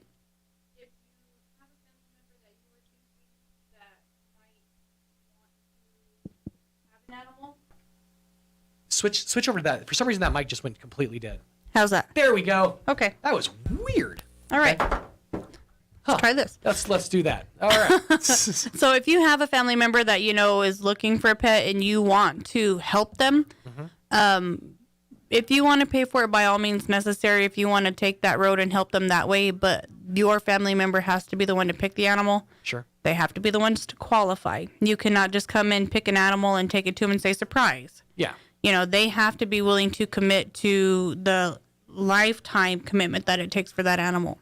And, you know, bigger dogs don't live as long, but, you know, cats and little dogs, they live up to 20 some odd years. So a lot of people might not be wanting a commitment for 20 some odd years. Exactly. Just remember, folks, these aren't, like we said, these are family members, not presents. And when you adopt an animal for a child, the excitement and newness of a puppy is going to wear off. Then the responsibility comes into play. And that's when the road gets a little harder. Are you going to put up or are you going to, shut up? That's what it comes down to. Pretty much, and, the people that come in, I want my kid to be responsible and teach my kid responsibilities. That's fine. But in the long run, you are 100% responsible for that animal because you are the adult. Right. You are the guardian of not only that animal, but your children. So it is your job to oversee that they are doing what needs to be done. Right. And much in the same way as children, pets need to be fed at least once a day. It's very important. I've found, or else they get very loud and obnoxious. So on the other side of things, over the thrift store. At the thrift store. So we are going to be having some remodeling in our book room coming up soon. So right now they're doing a brown bag book sale. Nice. Cookbooks only. Okay. Because that's what we have a plethora of. And I mean plethora, like we could fill this entire room twice. Everybody's got their own take on like meatloaf. So you got to write a whole book around like, your own recipes. You know what's funny? The one book I keep seeing the most, 1,000 Ways to Cook Ramen Noodles. Really? There's like a bajillion of those books. And they're never the same, but they all have something similar. Beef or chicken ramen noodles. Right. Those are the only two flavors. They don't have the Asian. They don't have the shrimp. Nothing. Just chicken or beef. Huh. Well, I guess they know they're working with people who are using a ramen noodles cookbook, probably have a limited palate to begin with. But yeah, I used to do the ramen cookery thing, and that's exciting. So we have the brown bags there. Cool. And then if you fill it up as full as you can fit it with cookbooks, $5. Really? Yep. Okay. So you could totally change your culinary game for $5. You could. Seriously, Absolutely. Because they've got like the real high tech, filet mignon and grand poupon, whatever, to the ramen noodle cookbook. Right. So there's a huge variety of cookbooks. They do have a ton of DVDs, a ton of CDs. Very cool. I believe the CDs are like 50 cents a piece and the DVDs are $1 or $2 a piece. Nice. They are starting to put out clothes for Easter. They got a ton of Easter dresses for little girls, little outfits for the boys, a lot of ladies' dresses. They are going to start putting out their Easter items soon, so like Easter baskets and the little fake grass and the eggs, all that's about to be coming out. I think they're going to work on that this weekend, so it'll be out fresh at the beginning of next week. Okay. And then they've got a ton of dress shoes, men, women, and kids. Really? I'm in the market for some new shoes, actually, so I will keep that in mind for sure. You guys always have a ton of great stuff. And what I love about the thrift store is y'all work so hard to make sure that the seasonal thing is always, right there front and center. You don't let things stagnate. So often you walk into a thrift store, it's kind of like, well, these items have been on a shelf for like, a year or two. You guys, there's always something new when you walk into the thrift store. It is. Really cool. And so one thing that they've recently started doing is, I'm not going to say like recycling, but like they'll move stuff around. So if it's set on this rack for a week and nobody bought it, when they're going through like restocking, they'll pull it off and they'll put it on another rack. Okay. To see if, somebody will find it on this rack. Right. And then they're just continuously putting out new stuff, moving stuff around, keeping stuff situated to where it's nice and easy to shop. Sure. The back room, they've got some new shelving units that were donated to where it's a really, really nicely organized. They're actually old shoe racks from the old Payless down cool. here. Right. But they put them together and made rows so that way, you know, they could fit like, you know, little plastic containers where it's got spoons, forks, knives.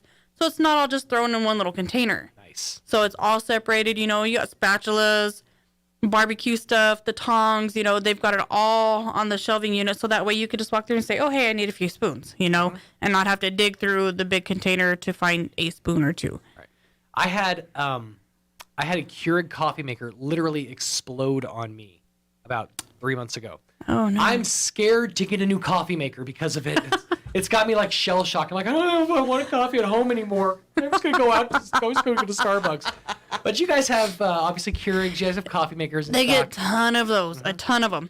And what's funny is like the coffee pot that I have at home, because we moved from our big house to a tiny home. Our normal coffee pot didn't fit on the counter in the tiny home. So I was like, crap, I need a smaller coffee pot because there is no way I'm going to work in the morning without at least a few sips of coffee because everybody will die. Oh, yeah. Makes sense. So I go over to the thrift store and I tell Camille, I go, I need a tiny coffee pot for my tiny home. So she's like, here's a little coffee pot. And I go, okay, I need something a little bit bigger and not that tiny. I go, because that's not even enough That's a me cup. well, that's not even enough to get the day going. Right. So she's like, okay, there's some over here. So at any given time, like I can say, oh, hey, I need something, you know, and she will have, if not that item I need, something close enough to get me by. Right. And I'm a Tupperware fanatic. Dude, same. I love it. Versatile. It's great. You know, incredible. and, you know, I like the glass bottoms with the plastic lids, you know, and they've got to stack together and organize. 90% of my Tupperware has come from the thrift store. Really? Because people will get them as gifts and give them, and then they're like, oh, they don't fit with my kitchen decor, and then donate them brand new in the box. I love people that adhere to kitchen decor because people like me who could give a crap, we come out on the other side winning. Because most of my Tupperware comes from Cool Whip. If I'm being honest. Cool Whip, can't believe it's not butter, Parquet. So that, you know, and my husband laughs because before we got married, you know, when I had my house, he had his house, you know, I had like a china hutch and a half full of like just kitchenware, you know, like Tupperware. But then on this side, you know, like if I make something that I'm going to give to somebody, I have like the butter containers that it goes in. So that way, you know, hey, if you don't return this, I'm not going to be mad and haunting you. Not gonna break my heart if you don't return my I can't believe it's not butter container. Yep. Well, and then I started being sarcastic and I told him, I go, hey, because I would take him lunch. I go, hey, where's my containers? And he goes, I was supposed to keep those? And I was like, no, I'm kidding. Right. Well, and, you know, we laugh, but growing up, and this is, I don't know if you had this growing up, I think it was Bama Jelly had the jars with like the designs on the sides. We had a set of those jelly jar cups, glasses growing up. And every kid I talked to from that age had those glasses. Yeah, and it's, you know, that's what, you know, you finish the jelly and then that's what you would use to get milk, tea, whatever in. You did not throw those away. My grandpa made those into his shop, like with the screw lids. Oh, yeah. You know, he had a rack in his shop that he would nail the lids to, and then he would fill those jars with like this type of nail, that type of screw, and then he would just screw it up. That's genius. That's a life hack before life hacks were a thing. That's awesome. And then he would do the same thing with like mason jars. And then my grandma had like the old milk jugs, like jars where they would deliver them at your front door. Right. My grandma would still use those. She'd go to the store and buy milk, but then she'd put it in that glass jar. Which, you got to think milk tastes better coming out of a glass bottle. If Coke tastes so much better coming out of a glass bottle, milk has to also, right? So does beer, by the way. You're not wrong. You are not wrong. You are not wrong. So we're veering off topic, obviously. But yeah, the thrift store has lots of they do cool items. And kitchen stuff galore, you know? So if you love kitchen stuff, that's the place to go. It's got to be tough for you, though. I mean, having such limited space now. In your new spot. It really is. My husband, okay, so a lot of my kitchen stuff is packed because our oven is not a full-size oven. Right. So the other day I was like, I was going to make garlic toast. And I was like, oh my God, where's my kitchen stuff? And he goes, in a tote. And I was like, all right, whatever. So I pull out aluminum foil and he's like, what are you doing? I was like, I am making my own cookie sheet. So I made it out of aluminum foil, threw the toast on it, threw it in the oven. And he goes, all right. And I go, I'm getting my stuff out of the tote. So I was like, I just have to figure out which tote it's in. That's the problem is I don't label anything. So well, I typically do, but this time I labeled it just kitchen instead of like pots and pans kitchen. It just kitchen. Just kitchen. Yeah. So that presents a problem when all I your had stuff is kitchen 4 stuff. totes of spices. I was like, oh my God. So I just did a spice wipe, got rid of all my spices, and I don't want to get rid of them because they're still semi-good, so I put them in a tote, and literally the stuff on my spice rack filled an entire 20-gallon tote. Like, I have a problem. I'm addicted to flavor. And, me, because my husband, is a diabetic, keto diet. Yep. You've got to season things to make them taste good because when you eat the same thing repetitively, you get burnt out on it. That's where I actually learned about seasoning was from keto. So does he do Crack's Law? Who? The Crack's Law. Oh, I'm about to change his life. I'm gonna give you a keto recipe it was my go-to, and I would maybe 3 times a week have this. It is the best. They call it egg roll in a bowl too. Okay. But it's basically everything you put in an egg roll, just without the wrapping. Okay. It's so good, and they call it Crack's Law because you mix in a whole bag of coleslaw mix. Okay. Into it sucks up the fat from the hamburger. We are so off topic here, but I'll get you that recipe. Well, yes, because I can only, my brain, when I go to the grocery store, I'm like, oh crap, carb. It has gotten better in the recent couple of years, though. I'll say that. Even funnier, the last cookbook. Okay, and so I went just to go look at the books. Mm-hmm. I found a keto bread cookbook at the thrift store. A bread cookbook? A bread cookbook. Really? It's got sourdough bread in there, 4 grams of carbs. How? I will send you the pictures. Please do, because yeah. And I was like, hey, keto cookbook. And my boss that was, stacking the books, she goes, oh yeah. She goes, your husband, John, he's on the keto. And I go, well, we both are. So she hands it to me and I was flipping through and I was like, oh my God, it's got sourdough bread in here. And I was like, oh my God, this is amazing. There was 3 or 4 more of them that were keto for something else. But I was like, I just want the bread cookbook because I can keto everything else myself. That was the biggest problem when I was keto was what do I do about bread? Him. Yeah. So I tried the cloud bread. It was trash. I tried all the the Keto Connect bread that Matt and Mega showed how to make. That's just garbage. It just tastes eggy. Yeah, I've tried the whole, egg full to make it, the hamburger in between the egg fulls. Yeah. Crisping cheese, making the cheese shell taco, and it's all fine and dandy, but you can only eat so much cheese without it affecting you in other ways. Mm-hmm. And all that oil, you just like, ugh. Yeah. You just feel weighted down. I think the point we're really getting at here is visit the thrift store. Yes. At the Humane Society. Because you can see all this fun stuff. Right. We're just having a simple conversation about, one single cookbook. Mm-hmm. Imagine what kind of conversations you can have, if you go to a potluck now that COVID's pretty much over. Right. And you take something to somebody, you can say, oh, I got this cookbook at the Humane Society. Right. And this is how I made it. Trust me. They've got a ton of cookbooks. We've got a ton. I'm intrigued. I'm definitely intrigued. So yeah, stop by the thrift store and the Humane Society also. Let us have the hours. Thrift store is Wednesday through Saturday, 10 to 4:30. Okay. And then the kennels are Tuesday through Saturday, 9 to 12 and 1 to 4:30. Gotcha. If you want to schedule for a drop off for donations, call Camille at the thrift store, and that's 623-9210. Okay. If you want to inquire about the voucher program or any available pets, call down to the kennels, and that's 622-8950. There you go. Are you guys still doing volunteers for dog walkers in the morning? We are. And now that the weather is semi-nice, we're doing AM and PM. Gotcha. So we're just kind of scheduling them so that way, we don't have, multiple people. And then if there's an issue with the dogs not liking each other, they're not having problems. Sure. So, but call us. We'll get you on the schedule to come in, help us out because, they need the exercise. Absolutely. Very good. Well, folks, get on the Humane Society. They've got lots and lots of awesome items in the thrift store and some feline and canines that definitely want to find a forever home. Yes. Let's help out. Miss Crystal, thank you so much for your time, and we'll see you back here 2 times next month. Yes. Absolutely. Thanks again. Thank you.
Big cities and towns all across America.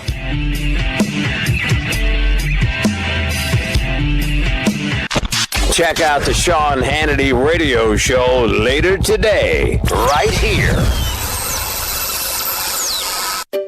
Finding great candidates to hire can be like, well, trying to find a needle in a haystack. Sure, you can post your job to some job board, but then all you can do is hope the right person comes along, which is why you should try ZipRecruiter for free at ZipRecruiter.com/free. ZipRecruiter doesn't depend on candidates finding you. Its powerful technology identifies people with the right experience and actively invites them to apply to your job. You get qualified candidates fast. So while other companies might deliver a lot of hay, ZipRecruiter finds you what you're looking for. The needle in the haystack. 4 out of 5 employers who post a job on ZipRecruiter get a quality candidate through the site within the first day. ZipRecruiter, the smartest way to hire. And right now, you can try ZipRecruiter for free. That's right, free. Just go to this exclusive web address, ZipRecruiter.com/free. That's ZipRecruiter.com/free. ZipRecruiter.com/free. Here's a Mornings with Mike Winters fun fact. It's considered good luck in Japan when a sumo wrestler makes your baby cry. But who gets the good luck, the sumo wrestler or the baby? Here's Mike Winters. And good morning, 10 minutes away from 10 o'clock. Let's get you up to date with the weather. I'm meteorologist Steve Hamilton with your Pecos Valley weather. Pretty nice over the next couple of days. A big warming trend coming up, and we've got some gusty wind on the way as well. We'll be in the low 70s for the afternoon high today, and we should get plenty of sunshine. For the overnight hours, clear and mid to upper 40s, and then a hot day coming up on Tuesday. We'll hit close to the 90-degree mark. Wind will be gusty, and we'll get plenty of sunshine. That's your latest forecast. I'm meteorologist Steve Hamilton. Thank you, Steve. Currently 57 degrees around Roswell Way. Humidity is at about 24%. Winds out of the north at about 16 miles per hour. The barometer going at 29.93 with a dew point of 20 degrees. Looking at mostly sunny skies for today, 72 degrees. They're actually calling now for mostly sunny versus before it was a mix of clouds and sun. So sun wins. 72 degrees for the high. Room temperature on the outside, 10 to 15 miles an hour. Winds coming out of the north. For tonight, mostly clear, dropping down to 49 for the overnight low. Winds out of the north 5 to 10 miles an hour, becoming southwest later in the evening. Areas of blowing dust afternoon, as Ron White says, it's not that the wind is blowing, it's what the wind is blowing. And tomorrow it's going to be blowing a lot of dust after the noontime hours. Sunny skies, 92 for the high, and breezy with winds out of the west 10 to 15 miles an hour, increasing to between 20 and 25. In the afternoon, gusts could get as high as 35 miles per hour. Clear skies, low of around 49, breezy for your Tuesday evening. Winds out of the west, 15 to 25 miles an hour. For Wednesday, sunny and 78 for the high. So Wednesday night, looking at clear skies, dropping down to 38, and then sunny and 68 for your Thursday. Sunny and 73 for Friday, and 86 and 87 for your highs on Saturday and Sunday. 8 away from 10 o'clock. Let's get you up to date with your Chavez County Sports Report. It's time for the Chavez County Sports Report. A little doubleheader action on Saturday for Roswell and Goddard against each other, and it was all Roswell. The Coyotes beat back Goddard 12-0 in the first game of the Twin Bill. Maria Grajeda, a senior, Yadira Aragon, a freshman, and Victoria Sandoval all homered in that game. Well, you think that was bad? Second game, Roswell 22, Goddard 5. Roswell moves to 8-4 on the season. Goddard is now 7-5 in that game. Leah Sanchez, Sarai Morales, and Victoria Sandoval again all homered for the Lady Coyotes. Hey, these two teams had so much fun, they're going to play each other again on Tuesday. Another doubleheader starting at 4:30. Another score, Dexter loses to Blend Saturday 8-2 in softball. Sports Report brought to you by DSI. Call DSI for all your office technology needs. I'm Eric Butler at Roswell's Talk FM 106.5. With the Wall Street Business Report, I'm Rich Thomason. Shares of Twitter getting a nice boost following word that Tesla CEO Elon Musk has purchased around 73.5 million shares of Twitter, taking a 9% stake in the company. The news revealed today in a regulatory filing. Starbucks founder, new interim CEO Howard Schultz says coffee chain is suspending its share repurchase program to invest more profit into our people and our stores. was a rough weekend for the airlines. More than 3,500 domestic flights canceled, thousands more delayed. Bad weather in Florida among issues blamed for the air travel turbulence, coming at a time when the industry is trying to rebound from the depths of the coronavirus pandemic. A mixed open this morning on Wall Street, the Dow slipping into the red while the Nasdaq moved higher. The S&P 500 index advancing in morning trade. For the Wall Street Business Report, I'm Rich Thomason. This is John. Hey, my name is John Jackson. He's not some actor. He's a steward of the land with a John Deere 3 Series tractor and a PTO Quick Connect that hooks up rear implements with a single click. John runs with us because to him, there's nothing more important than connecting with the land. Nothing runs like a Deere. Hear John's story at Deere.com. Stop by Pecos Valley Equipment in Artesia and Roswell or visit us online at pecosvalleyequipment.com. Here's a Mornings with Mike Winters fun fact. The average person spends only 10 minutes a day speaking. Many wish Mike Winters was more like the average person. Here's Mike Winters. And good morning, 5 minutes away from 10 o'clock on a morning without Mike Winters. Just a reminder, Mixmaster Mike will be back inside of your radios and back here in the captain's chair tomorrow to regale us with more stories of colonoscopies past. I did get a report from Kim. All went according to plan. Everything is good. He went with a premium over the synthetic this time. They gave him 5 quarts. He got himself a new filter. And I think from what I understand, he went with, Desert Pine instead of the new car smell. We'll get the full report tomorrow when Mixmaster Mike is back inside of your radios. Just a reminder, in case you missed any portion of the program today, you can go back and check it out pretty much in its entirety already over on Facebook because, well, we didn't have any guests this morning, so it was just me and Tanner chit-chatting in the first hour. The second hour, we replayed Mike's interview with Mr. Kevin Mavers from the City of Roswell's City Development Department. And just a few minutes ago, you heard from Miss Crystal Noble from the Roswell Humane Society. And actually, it reminded me, as that interview was playing, I was texting Miss Crystal to remind her that I do have a recipe for crack slaw, and I sent that over to her, and she's been sending me keto bread recipes. I'm not on keto right now, but I'm very seriously considering restarting it. So, maybe the recipes will do me some good. By the way, I forgot to do this earlier, but I would be remiss if I didn't do this now. I wanted to make sure I gave a shout out to the Goddard High Winter Guards. And they competed in the El Dorado Winter Guard Invitational over the weekend. So it's something that it's the first year in a long time that actually that both schools had winter guards, and Goddard's went and competed in the El Dorado Winter Guard Invitational over the weekend. So I wanted to make sure to shout out the awesome Winter Guard over there at Goddard High for the hard work that they're doing.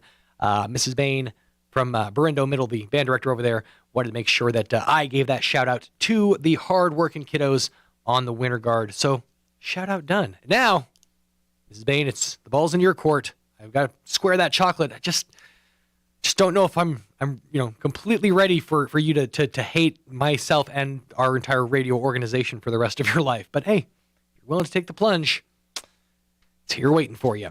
Hey, do you or someone you know someone who is an outstanding community leader in Roswell? Well, if you do, you can nominate them for the Leadership Roswell Alumni Association's 25th Annual Community Leadership Awards.